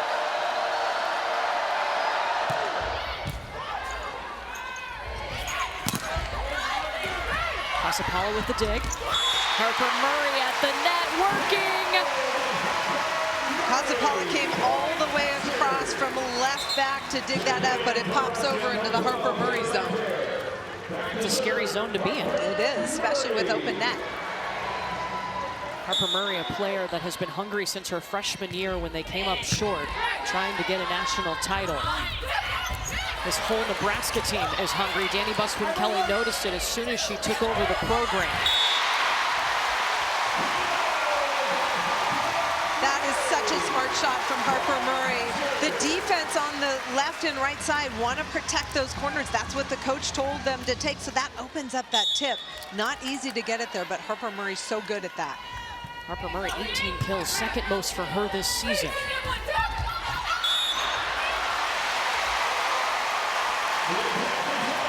Lednicki's tip is just wide. Lednicki recognized that the defender was deep in the court, but she missed on execution, turning that wide. Remember, Texas A&M only has 1 challenge remaining unless we go to a 5th set. And your feature hitter again, Logan Lednicki, has been so consistent, 14 kills now. Lednicki comes in with that really strong left arm. She can turn it down the line, but angles her body, and that heater gets away from Olivia Malk, who's playing right back defense for Nebraska. She has grabbed up the rally career record for kills for Texas A&M in this match.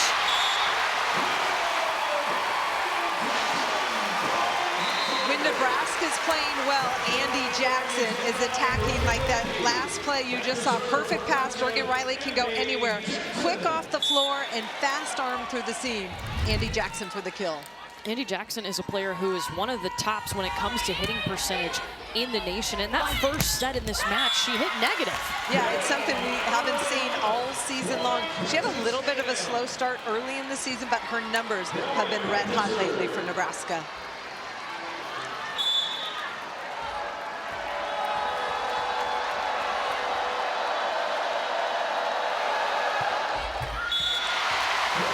On the service error, that'll knot it up at 7.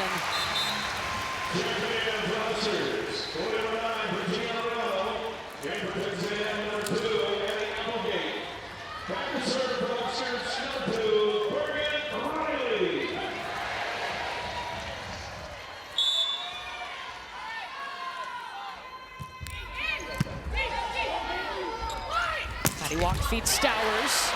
Laney Choboy waiting in that angle. And then Harper Murray turns it wide, advantage Texas A&M. A Texas A&M team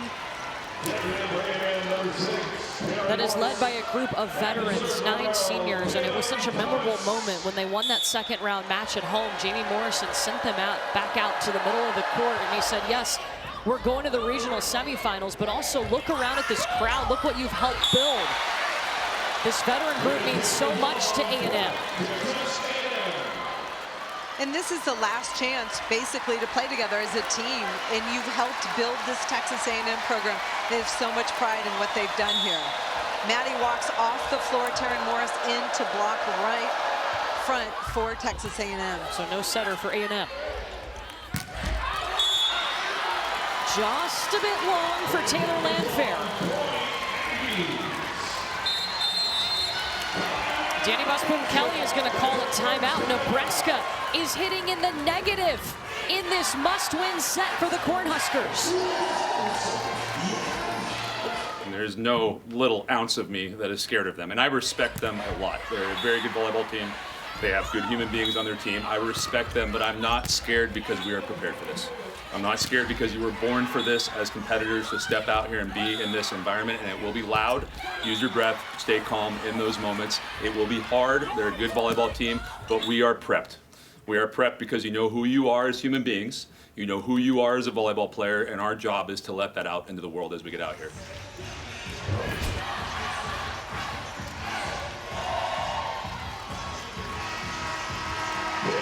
That was Jamie Morrison's message to his team pregame. If they win this set, they beat Nebraska and they go on to the national semifinal. They try Adriano coming out of the middle of the floor, and Texas A&M's block has not moved. Usually that's a play where Virginia Adriano at 6'5" can hit that with range and beat a one-on-one situation, but Casapella too good on the block read. A&M has its largest lead. 12 blocks on the day for Texas A&M. Taylor Landfair, what does Nebraska got to do right now? They got to be better.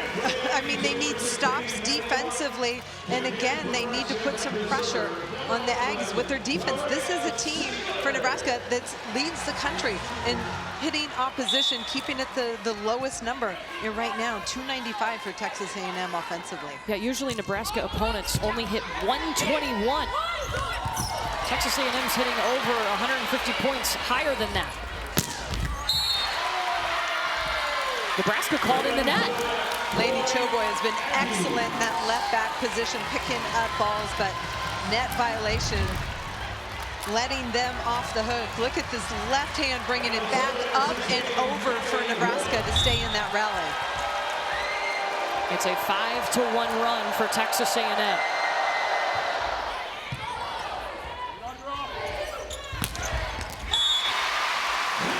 Give Harper Murray 19 kills. Texas A&M, the last and only time they've ever beaten the #1 team was back in September of 1995 against Stanford. For Nebraska, the last time they lost a match was in the national semifinal last year to Penn State, who eventually went on to win the national title. And these two teams haven't met since 2010. A&M came out fearless. In that first set, they went on a 10-0 run on the #1 team. They won the first 2 sets against Nebraska. Andy Jackson popping up in the middle.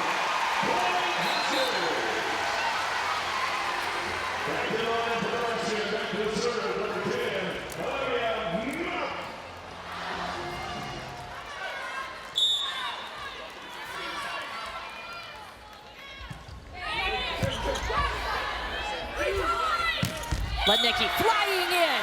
Look at the line shot from Logan Lednicki.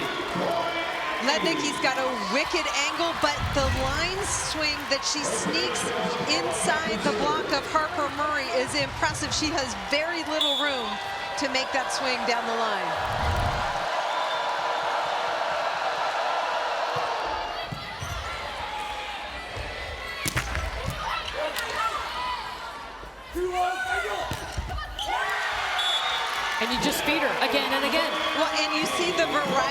attacks that Lednicki can bring to you for Texas A&M. Down that line, and then a super sharp angle from inside the court. Nebraska calls its final timeout of this set. They are down 5. They have to win this set to extend their season. At the start of this match, we put up a tail of the tape. Let's take a look at that now, Holly. And starting with the littles, who has won the advantage? This is how we had it coming into the match as you saw it. What do you think about now? I still think Nebraska. Middles, I'll tell you, blocking-wise A&M and attack-wise, so I'm going to keep it the same. Left sides going there because Stowers and Helmuth have been on fire. Landfair has only 6 kills on the match. Setters, I think Maddie Walk's doing a great job. I'm going to go even there, and then opposite stays right where it was. For the X Factors, have you seen the 9 seniors? Have you seen that experience show up for A&M and been a factor? Absolutely. This is a tough atmosphere to compete.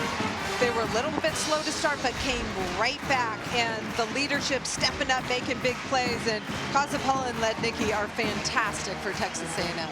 The winner of this match is going to face Pitt in the national semifinals, and Nebraska is in trouble right now, Madison. What did they just talk about? Andy Jackson went first. She said, hey, heads up. And then DBK came in and said, we have so much game left. We can go on a 2-3 point run. We've done it before. We just need a couple of those. We have so much game left. Taking a small piece at a time, right, Holly? They're just down 5 here. Definitely. It's the play in front of you. Take care of it. One play at a time, every touch. Pay attention to the details, and good things will happen. They've got the capability. They've got the talent on their side of the net. Texas A&M, if they win this set, they're going to Kansas City. Kazapala, who served them on a 10-0 run in the first set, is serving now.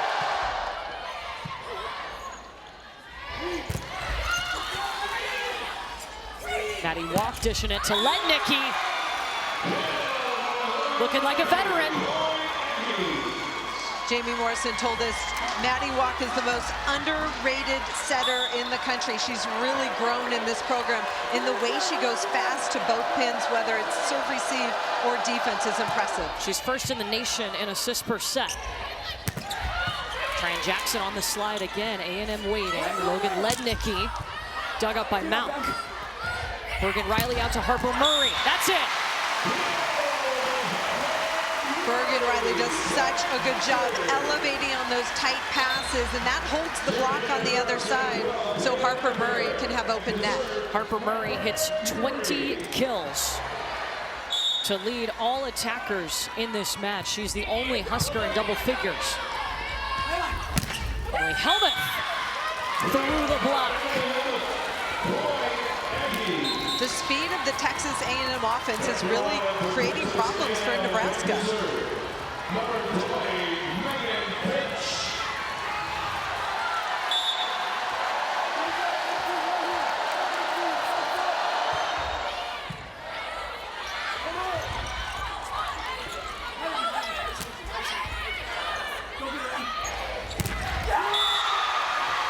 That A&M block is lethal.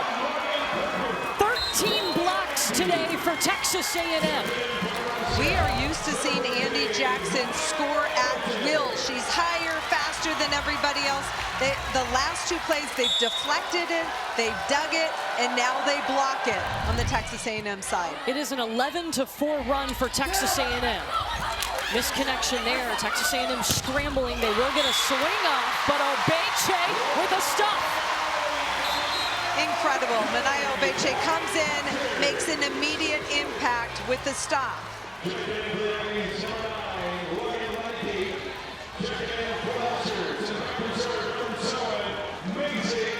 This is rotation 4 for Texas A&M. They really put a lot of pressure on the right side of the defense for Nebraska, and then run Lednicki out of the back row.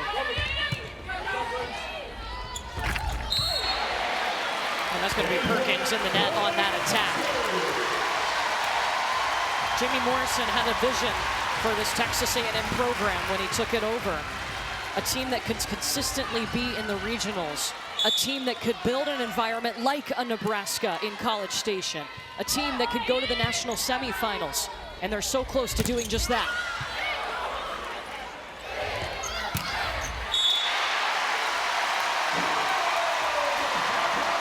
Murray in.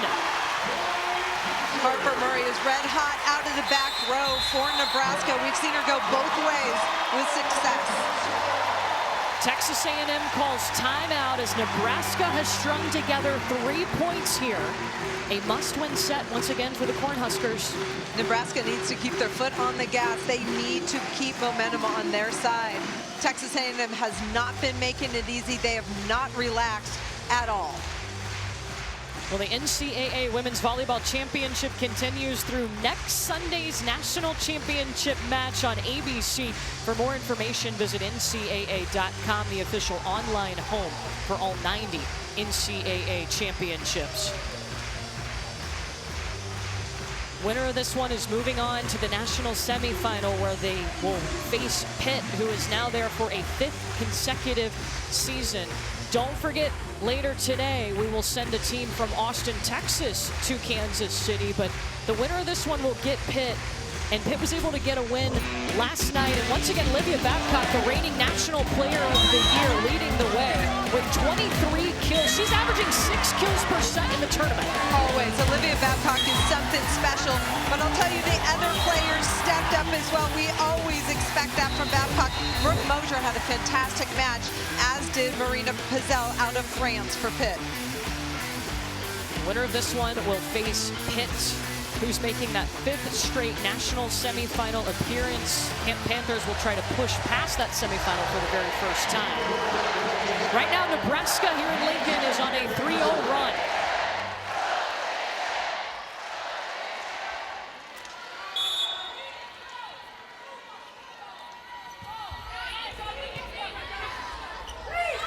Lednicki out of the back row.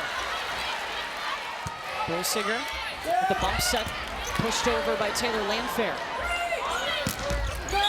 Lednicki to the floor. 18 kills for Logan Lednicki. This is a player who, with Olivia Babcock, we just showed you, they both played with the national team this summer. Logan Lednicki is sneaky offensively, but she hits it low to the net, so Nebraska has to stay disciplined with their block. They can't go high. So Nebraska is challenging this. They're looking to see if Logan Lednicki had both feet behind the 3-meter line when she took off on that back row attack. Nebraska's challenging attack line fault by Texas A&M. Remember, too, Nebraska doesn't have any timeouts, so this is also a big pause for them in play to talk things over. At a crucial time. And you see her foot well behind the 3-meter line. She can land anywhere, but she has to take off from behind that line. Definitely behind that line. But a big opportunity for Nebraska to huddle up. After on this the review, pause. the call on the floor is confirmed. Nebraska will lose a challenge. So Nebraska has 1 challenge left. No timeouts in this set. Texas A&M has 1 timeout. Danny Busboom-Kelly's first season back at her alma mater. They completed the 3rd undefeated regular season in program history. But that record could be blemished in just a few points.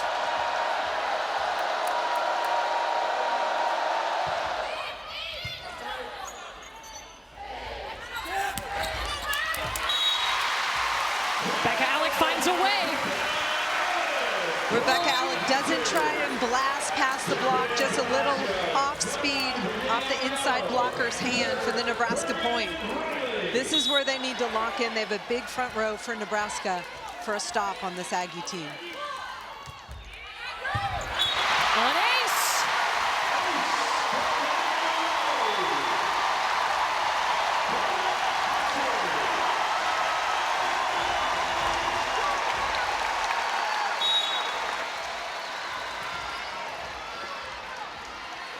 Morgan Riley, a couple of aces on the afternoon.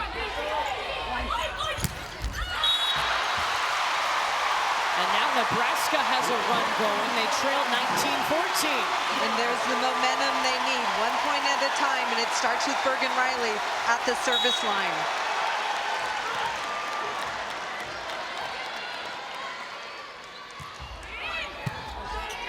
Underwood will take the pass. Stowers gets another chance. Underwood, the bump set to Kendall Stowers. Alec with the block.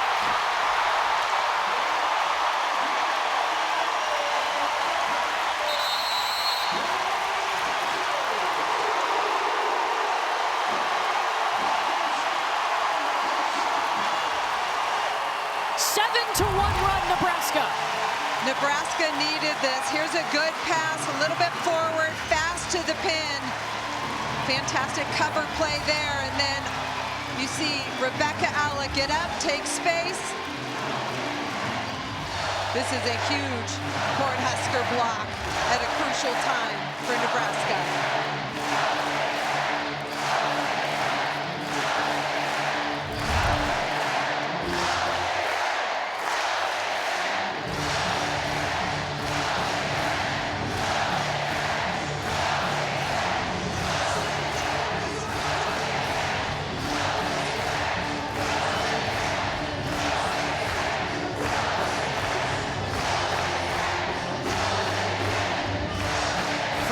Awake here in Lincoln, and so are the Cornhuskers. 4 points in a row to pull within one in a must-win set. Nebraska's last home loss was November 26 of 2022 against Minnesota. Texas A&M has only beaten the #1 team one time. It was back in 1995. They're trying to close this out. What'd you hear on the Aggie sideline, Madison? Well, it is loud here down on the floor, but Logan Lednicki started out saying, block out all of that noise. This stage is ours. Block out the stare down, block out the fans. And then Coach Morrison said, be who you are. That's all you need to be. Run your routes, make the pass. We got this. They've looked comfortable here all afternoon. Can they survive this run from Nebraska? And can the Cornhuskers keep it going?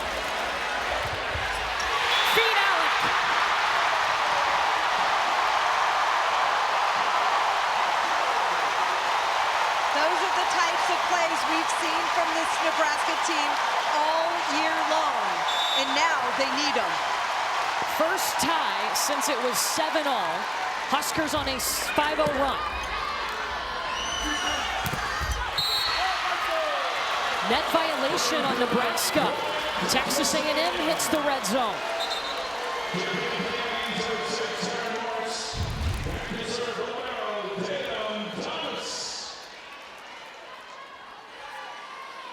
Adriana's elbow got a piece of the net for Nebraska. Danny just watched it on the Jumbotron and then pulled the green card out, but the angle that we showed you saw Virginia Adriano's arm in the net.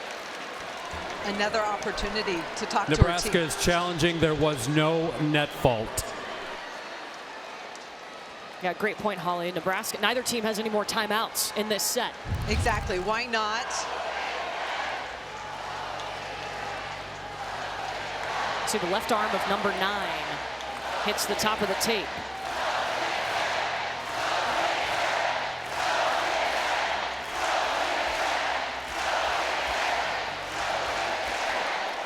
After the review, the call on the floor is confirmed. Nebraska will lose the challenge.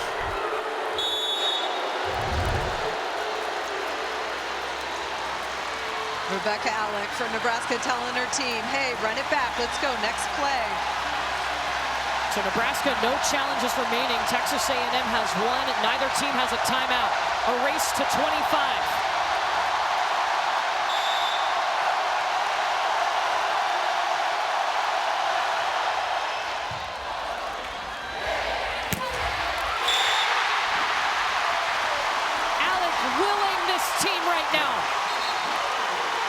Love that Bergen Riley is getting Rebecca Alec the ball at crunch time.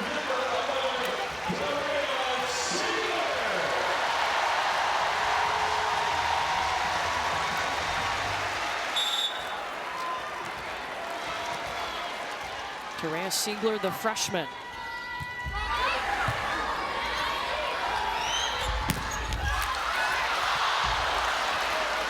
Alex saved it. In comes Harper Murray. First lead of the set for Nebraska.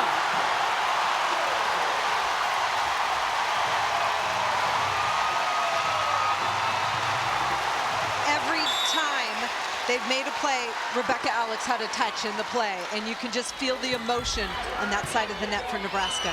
She's from Lincoln, playing for the hometown team. Kendall Stowers ends a 6-1 run by Nebraska. Kendall Stowers with a wicked sharp swing in the left, with a lot on the line for A&M.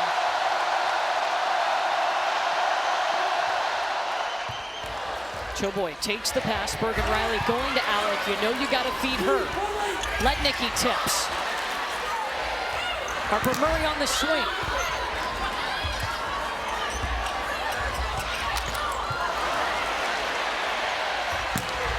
Murray. Wide, no touch. Point Aggies.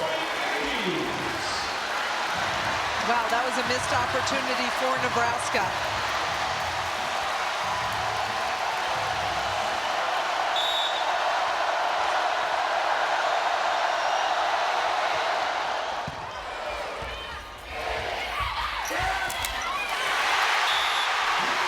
Harper Murray tipped and it worked. Kozapala wants that one back, tried to swat it, and it just got away from her. Harper Murray has tied her career high with 23 kills. Lainey Choboy will be on the serve.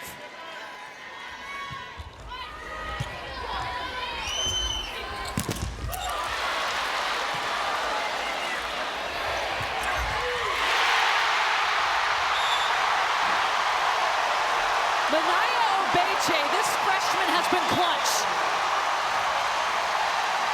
Unbelievable. And the confidence that Bergen Riley has in her freshman middle attacker. They called on her right away in this match in the first set, and she brought them a spark, and they have continued to go to the freshman Obeche when they need a kill.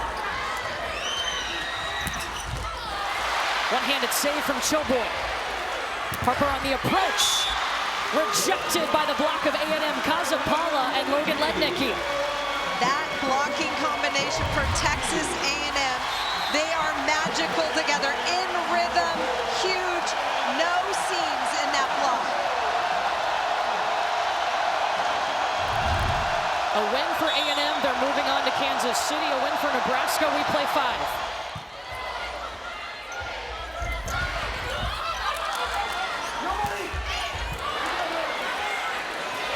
Choboy setting up Adriano. Set point, Nebraska.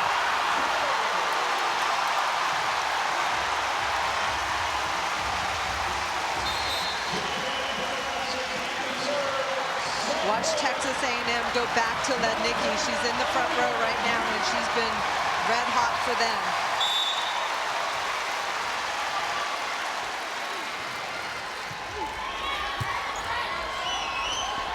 Backside to Letnicki. Of course you go there. We're tied at 24. Texas A&M led by as many as 7 in this set. Mafena Kozapala, the best server on the Aggie team on the back line.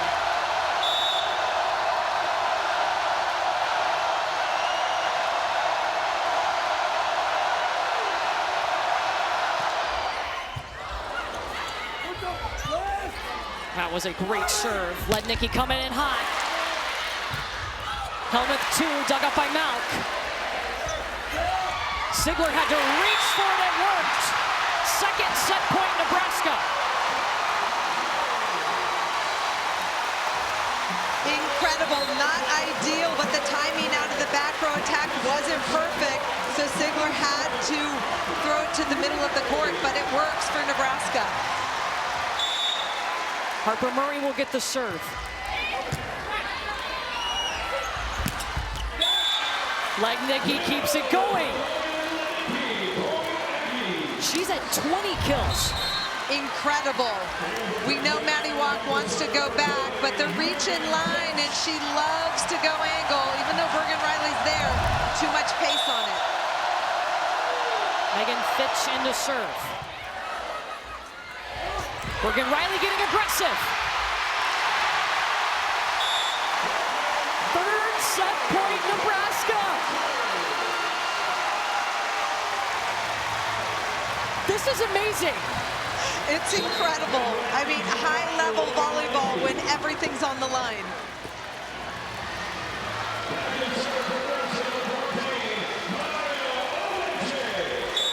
And Manaya Obeche will serve.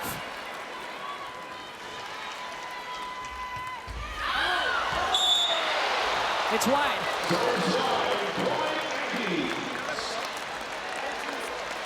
Well, Courtney, I have never in my life felt more pressure or energy putting put down onto this floor. It echoes down here. There's a sea of red, and everyone is on the edge of their seats. This is college volleyball. It absolutely is. A spot in the semifinals on the line. And they trade service errors. It'll be a fourth set point for Nebraska.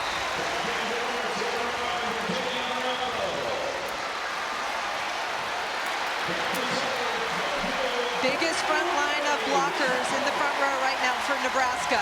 Setter is front row for Texas A&M. Bergen Riley has 2 aces today. Stowers to the floor. Nebraska has had 4 set points. Texas A&M has not had a match point here.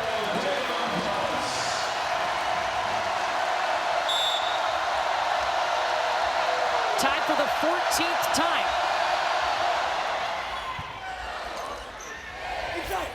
Alec on the slide. Set point number 5, Nebraska. Loving the energy and leadership from Rebecca Alec right now. She wants the ball. She has been the spark in this 4th set for Nebraska. They trailed by as many as 7. They have to win this set to force a 5th.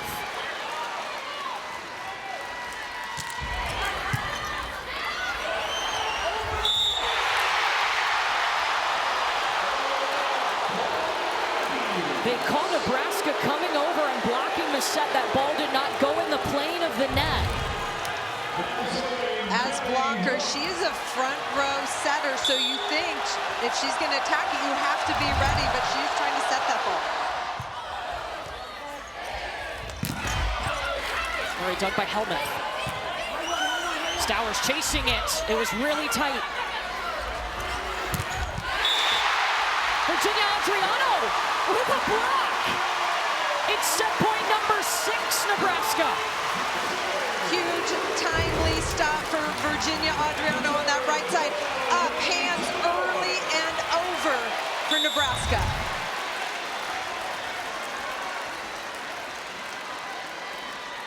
Choboy on the serve.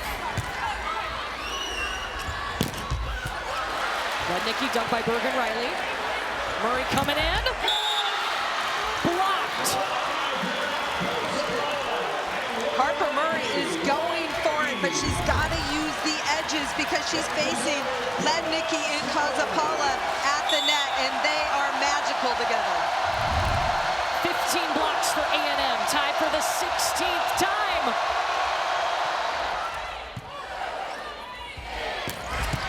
Obeche dug up by Stowers.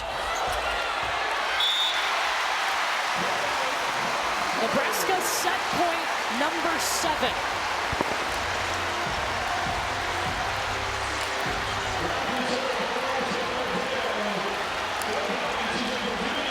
I think Walk's going to stay with that back set to Lednicki for Texas A&M.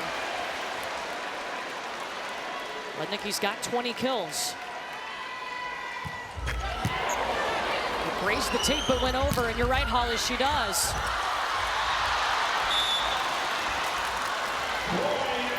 Tied up at 30. Incredible back and forth, high pressure situations. You want Kazapala serving though if you're A&M. She led them on a 10-0 run in the first set with her serve.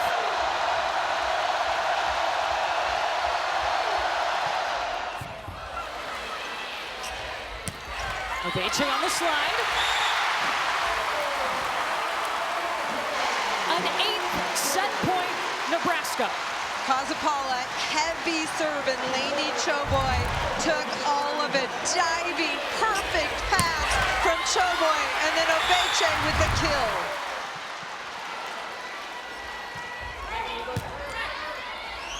A&M gets a perfect pass back to Legnicki. A&M has not had a match point. Nebraska has had 8 opportunities to force a 5th, but hasn't been able to close it.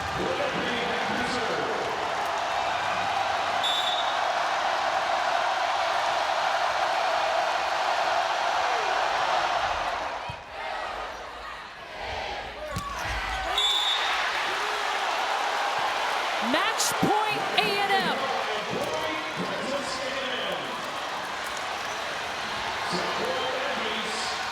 Nebraska doesn't have any challenges to take a second look at it.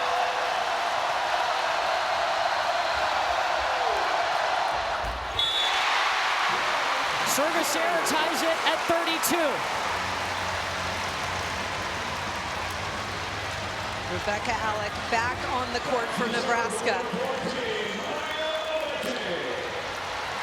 Can they stop Legnicki? She's in the back row right now for Texas A&M on that D ball behind the 3-meter line.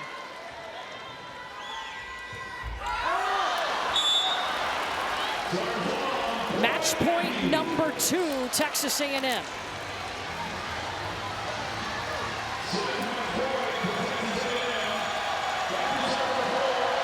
will be Emily Helmuth, one of their 9 seniors, serving.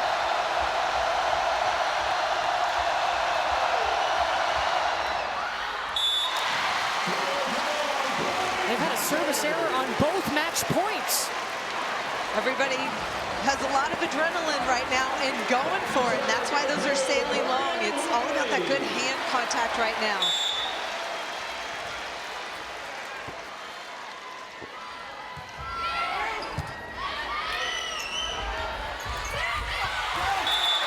Stowers just goes tip. 3rd match point, Texas A&M. Usually you don't want to tip on set point, but Kendall Stowers has established her power game.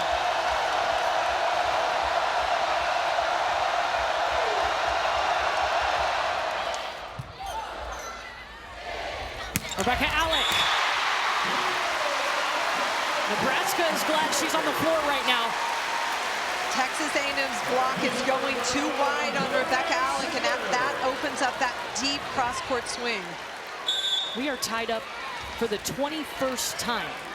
Nebraska has had 8 set points. Texas A&M has had 3 match points.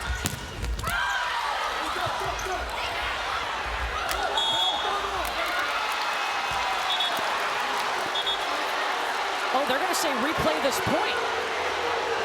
She is allowed to double the first contact over the net. I had this happen in a match, and I learned this rule. She did the same thing against Minnesota earlier in the year. If it's the first contact, it can come out as a double.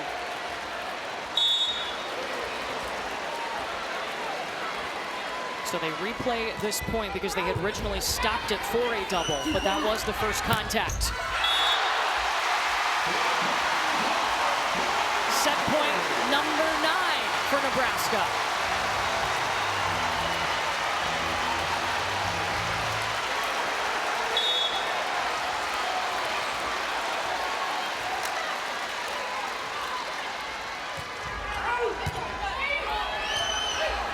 Stowers.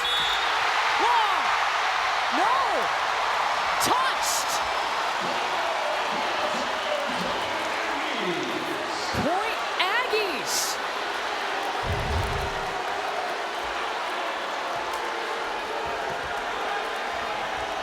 You see fingers hit that ball, yes.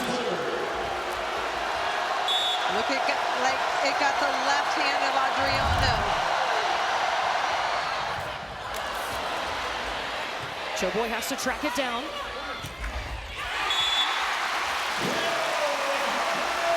Murray gets it done, and now that's 10 set points for Nebraska.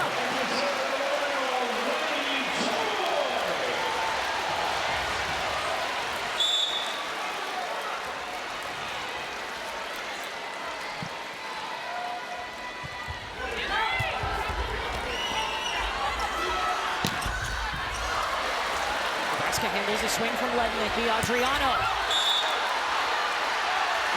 They call a touch.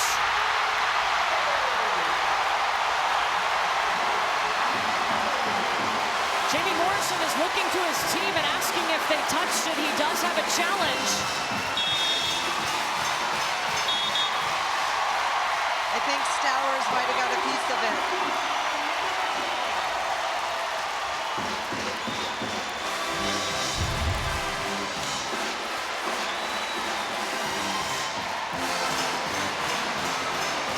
Left hand pinky of Kendall Stowers. What a swing by Adriano down that line for Nebraska.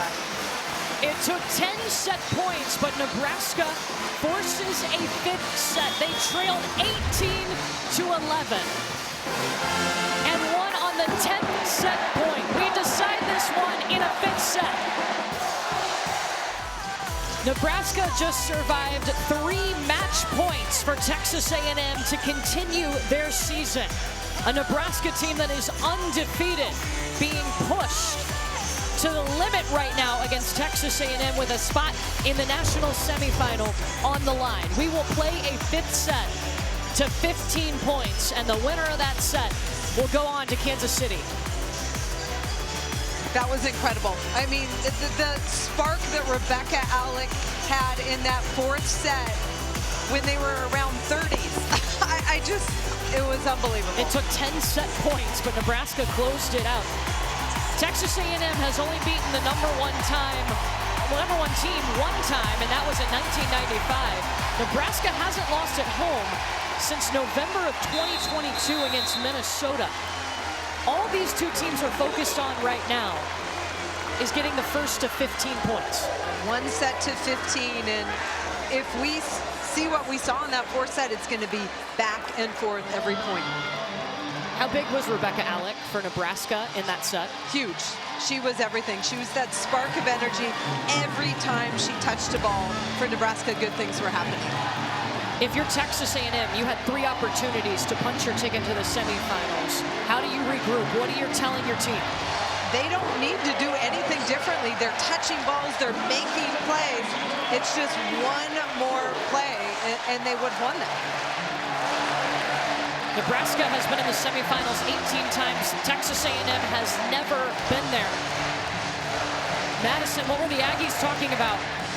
Coach Jamie Morrison said, we are playing great volleyball. Just a reminder, be ready from Harper from the back row. And then he said, we're going to have to fight like I know we can, but this is going to take every single thing that we have.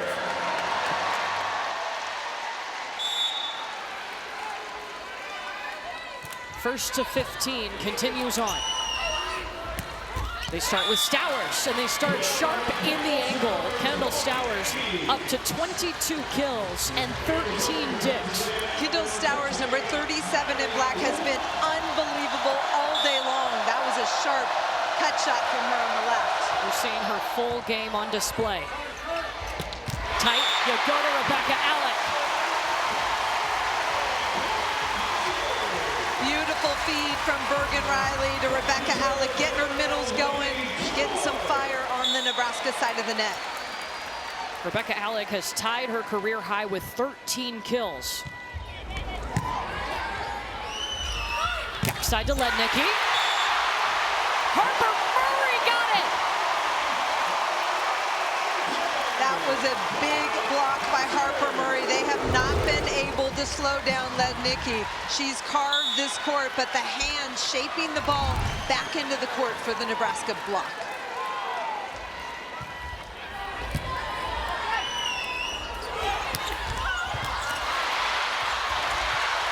Oh, scrappy play for Nebraska. It starts with Lady Chilboy.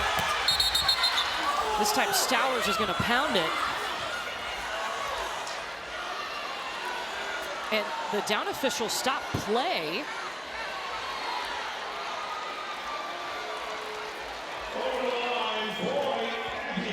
Oh, they called Nebraska going underneath the net, under that center line.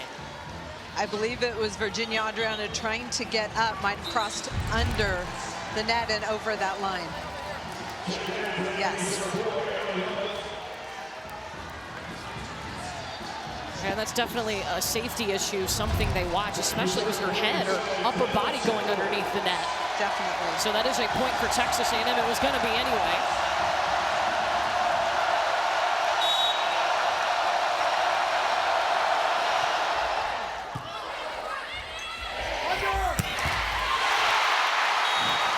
Adriana with a hammer. Late in that fourth set, we saw a big block from Adriana. Now turning up the pace down the line.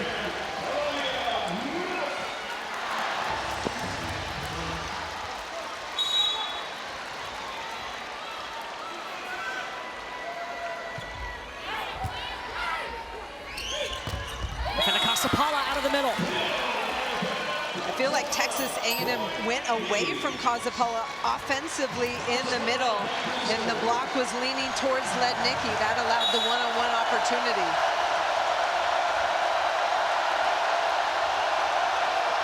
Kazapala on the serve. Choboy with the pass out to Harper Murray. No touch. It was wide. It's a point for the Aggies. Important to note in this fifth set, when one team hits 8 points for the first time, they will switch sides. Each team gets their timeouts back. They each have additional challenge here. So A&M has 2, Nebraska has 1 challenge. Machado Beche off of 1 foot, but unsuccessfully. And now Texas A&M's on a 3-0 run. The block all over that for Texas A&M. Crowd coming to its feet. Bergen Riley to Harper Murray. She tips. Helmuth readjusting and sails it. Smart play by Nebraska to hit that ball to Maddie Walk, who's that right back defender. So somebody else has to set that ball, and it's a much or a less accurate set.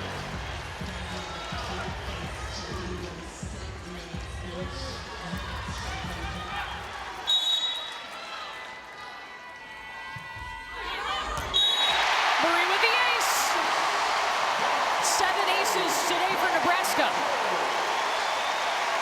She has 3.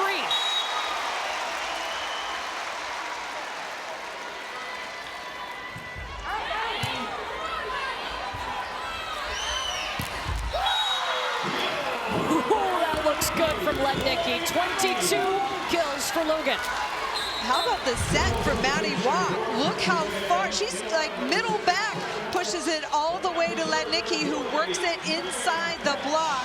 And Nebraska's defense can't pick it up.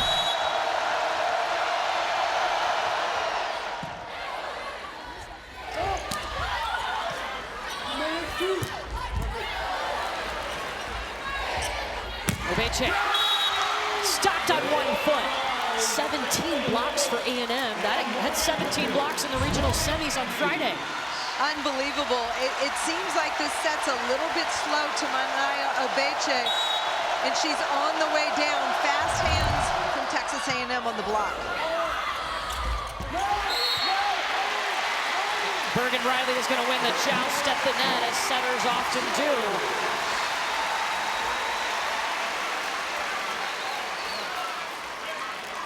It's that last shove.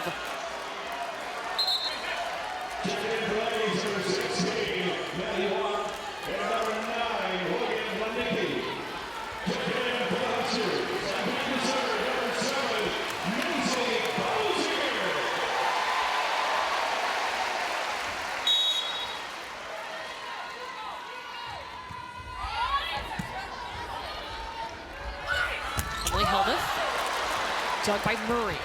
Mouth with a bump set to Landfair. Stowers got underneath it, they get it over. Alec Tooling. Emily Helmuth, number 4, the left side block for Texas A&M. Tells Jamie Morrison that ball hit. Well, they gave the point to A&M. So no challenge. So Texas A&M gets the point. They're the first to 8. They'll switch sides. Remember, in the 5th set, we're going to 15. Watch, this ball goes back. Does that get a piece of Rebecca Alec? Did it get a piece of her head? You see the motion by Helmet telling her coach that. And so that was what the call was. This point going back to A&M. Oh, it hit her back.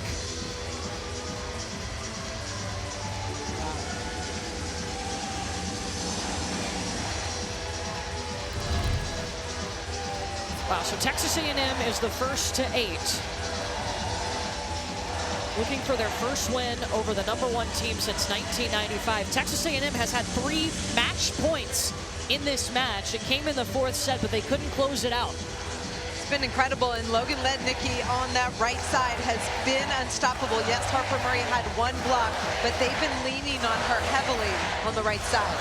Right now in this 5th set, Nebraska is hitting in the negative. What have you noticed about their offense? They're going often to that slide, and the Texas A&M block is all over it. I'd love to see them attack more of the gap. And they are using Obeche on that slide. They've pulled Andy Jackson out of the middle, who is a semifinalist for National Player of the Year. They've used Obeche, the freshman. Danny Busboom Kelly said, look, when setters get tight, they lose the tempo on this set. So we got to look for Bergen Riley to keep pushing that tempo to connect with her attackers, and especially her middle attackers.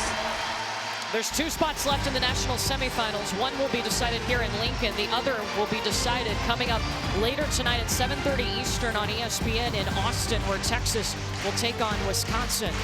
The winner of the match you're watching right now will take on Pitt in the national semifinals on Thursday. Nebraska is down to Madison. What were they talking about? Coach Danny Busboom Kelly said, hey, look, we got to find a way. I know we can. And then she was talking to Bergen specifically saying, remember to push the tempo, push the tempo. Alec in the middle.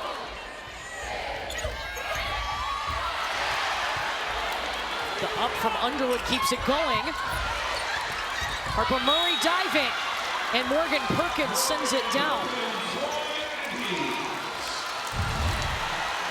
Underwood, unbelievable up, right hand pancake. We saw that earlier, but it hit the floor that time. Underwood able to get under that ball. Nebraska calls timeout. They'll have 1 remaining. Texas A&M has its largest lead, going to 15 points here in the 5th set, and Nebraska is still hitting in the negative. I think it's the pace, and I feel like the pressure defensively of the Texas A&M block really putting a ton of pressure on Nebraska. Yeah, 17 blocks for Texas A&M. They had 17 in the regional semifinal. Plus, offensively, they're getting production from those pens. They've got 3 players in double figures, but Holly, they have 2 pens with over 20 kills in this match, and Kendall Stowers and Logan Lednicki. Everybody has stepped up on the Texas A&M side of the net. The defense that I'm seeing, bodies flying to the middle of the court on those balls that usually drop on teams in that campfire, but they are all over those types of plays. Yeah, the campfire being the middle of the court, and Madison, Nebraska's got to make some adjustments quickly. And it was a quick timeout, but DBK was pumping up Taylor Landfair, trying to empower her, telling her this is her moment, and just trying to get her going.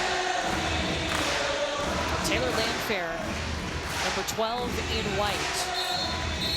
7 kills on the match. She's up front right now. The option on the left side for Bergen Riley to go to. The nation's best offense in Nebraska is hitting in the negative in this set.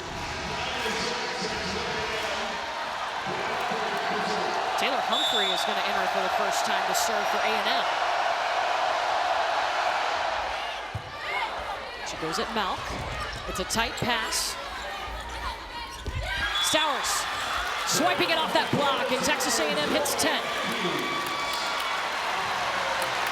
Nebraska needs to take care of that pass. That tight ball that Bergen Riley had to joust ends up on the Texas A&M side. Long from Humphrey.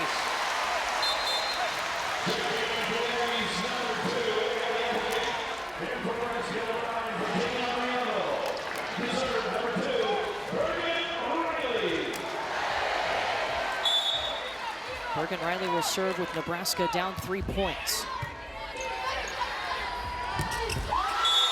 Oh, fire in the middle from Morgan Perkins. I love the confidence of Maddie Watt getting Perkins going one-on-one. She's been pin heavy lately, but getting the middles going at this point in the match.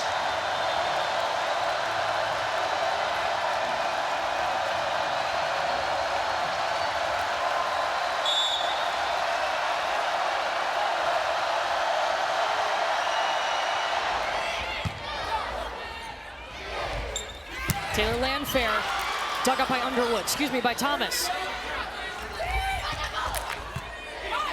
No center on the floor for A&M. And that swing goes wide. Texas A&M came out right out of the gate and set the tone. They won the first 2 sets against Nebraska, including going on a 10-0 run in set number 1. They are 3 points away from the semifinals. It was a Nebraska team who had not dropped a set at home since September 12th against Utah, and Texas A&M came out in the first set and they won it 25-22. We saw that fight in Nebraska in the 3rd set and the 4th set. We certainly did, and then some response at the end of the 4th set to win it and push this 5th set by Nebraska. Nebraska team who is trying to continue an undefeated season. It's the 3rd undefeated regular season in program history. But that has been in danger all afternoon, and now Texas A&M, who has already had 3 match points in this game, in this match, is 3 points away from the semifinal, a place they've never been. And Texas A&M showing no signs of letting up.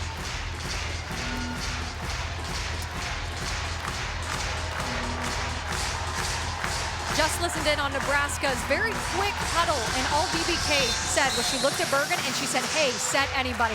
If you get set, step up. Bergen has plenty of options. That has been one of Nebraska's strengths all season. Nebraska hitting -133 here in the 5th set. Texas A&M hitting 357. Tatum Thomas. She goes to Alec, who just flings it over. Taryn Morris coming in on the roll shot. Back to Alec, that's a better rip. Connection much better on that 2nd set, and Rebecca Alec annihilates it. That play, Texas A&M did not have Maddie Watt on the floor. She's back though. They've been subbing her out to use a blocking sub.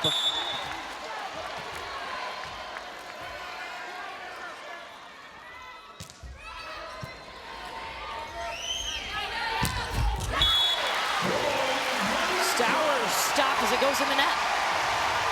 Terea Sigler doing a great job from the service line, pulling the setter off the net, and that forces her to go out to that left pin. Makes it predictable for the defense in the block. To the floor for Kendall Stowers. She's at 25 kills. A new career high for Kendall Stowers, the transfer from Baylor. A&M 2 points away.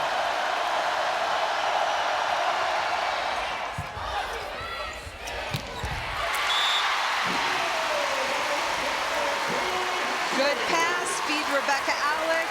Fantastic outcome. Right now, Nebraska needs a stop. They need to serve well, and they need a block stuff.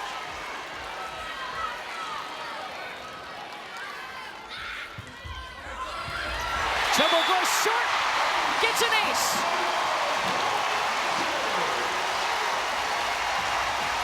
Lainey Chobo has been working on her serve. More pace, more variety, and it pays off right there for Nebraska. Texas A&M calls timeout.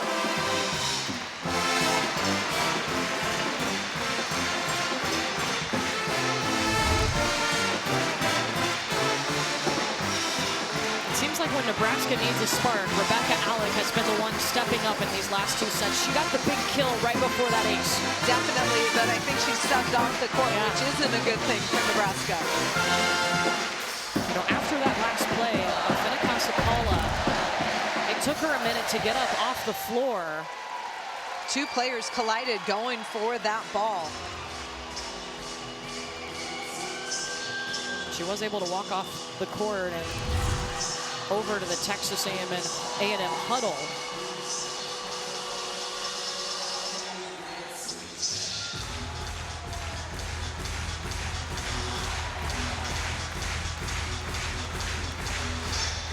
Winner of this match is going to Kansas City to take on Pitt. It's a race to 15 points, and Texas A&M is 2 points away, but Nebraska is trying to grab some momentum and continue on their undefeated season.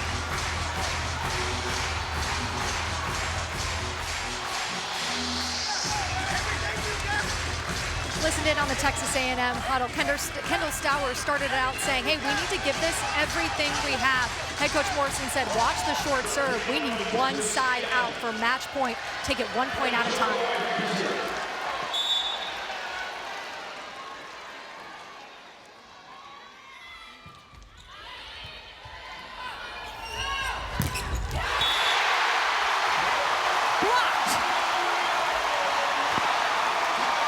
Virginia Adriana, number 9 in white, does a fantastic job getting out on that ball, quick over the net to stop Stowers, who's been red hot all day long for Texas A&M.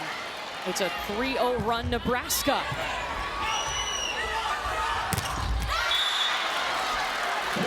Letnicki tooling it, and it's match point for the 4th time today for Texas A&M.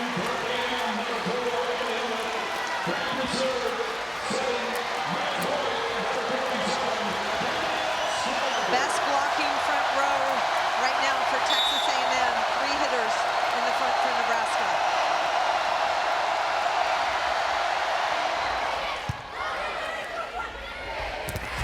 Obeche. Letnicki.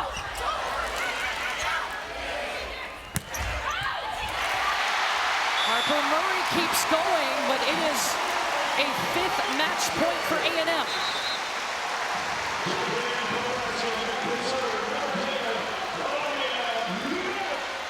They had 3 match points in the 4th. This will be the 2nd here in the 5th.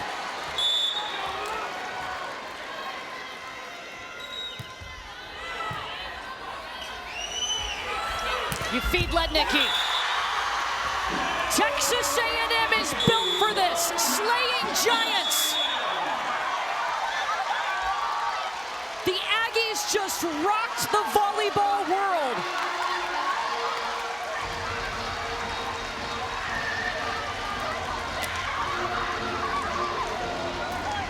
What a performance.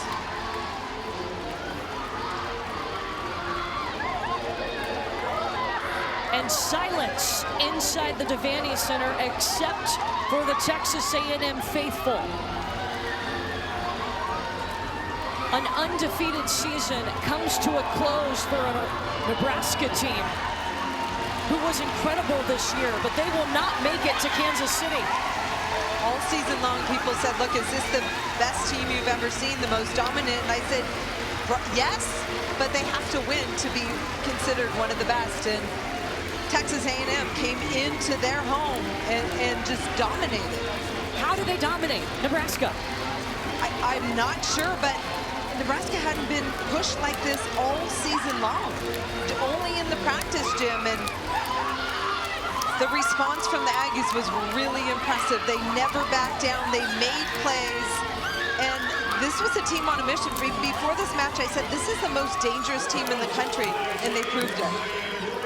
Texas A&M, how important was it for them to come out and set the tone like they did? In the first set, we saw a 10-0 run, and they won that set. It was everything. I mean, they proved they belong here and that they are in the conversation. And what they just accomplished today was mind-blowing. For Nebraska, Rebecca Alec, the hometown hero, her final time inside the Devaney Center. It was an incredible season, but it comes up short of their goal. Texas A&M just made history.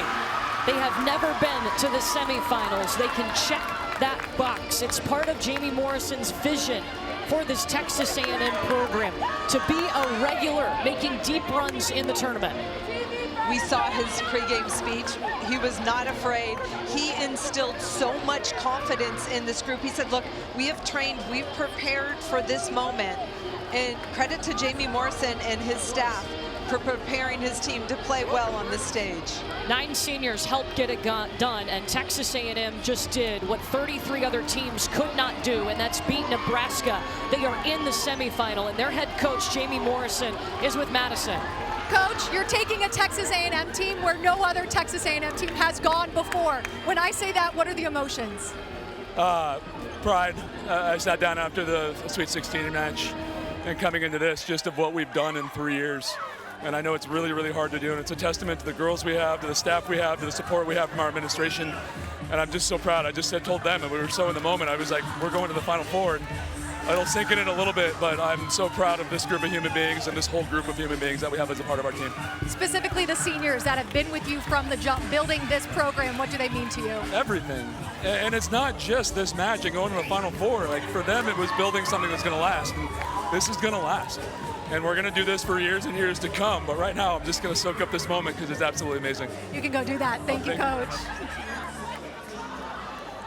Jamie Morrison told his team in the pregame speech, I am not scared because you are built for this moment. Texas A&M never looked scared. They looked like the aggressor, and they were able to close it out in 5 sets. What stood out the most about Texas A&M on the floor today?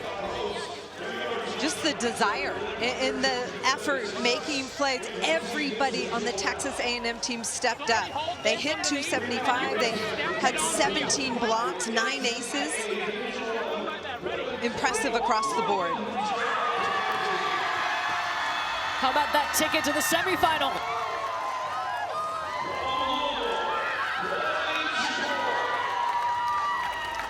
First time since 2015 that the #1 overall seed did not make the national semifinals. Texas A&M, we talked about the middles coming into this match, and we saw a total of 17 blocks from this Texas A&M team, but Afenika Sapala and Morgan Perkins, outstanding matches. We got to see Afenika Sapala's complete game, service line, offense, defense, everything.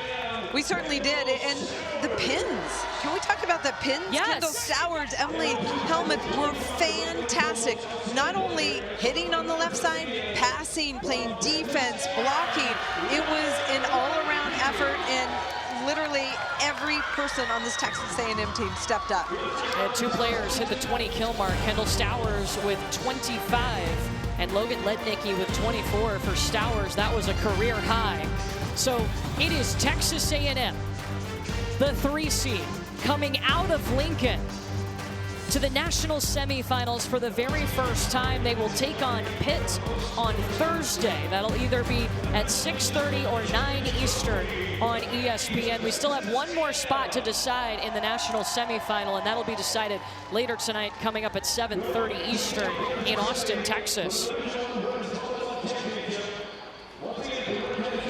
This team of Texas A&M that just upset Nebraska is led by seniors, and Kendall Stowers, Logan Lednicki, and Afenika Sapala are with Madison. You guys had a dream to take this team to Kansas City, and you did it. How does that dream stack up to the reality that is right now? I have no words except those, like no words. Yeah, I mean, we knew coming in it was going to be a battle on obviously like the big name in front of us, Nebraska, playing in the ball, but we're the grittiest team in the country by far. And they pushed back after the first 2 sets, and I think we just outgritted them in the end. A career high in kills from you. What did it take to take down a Nebraska team that had not been beaten yet?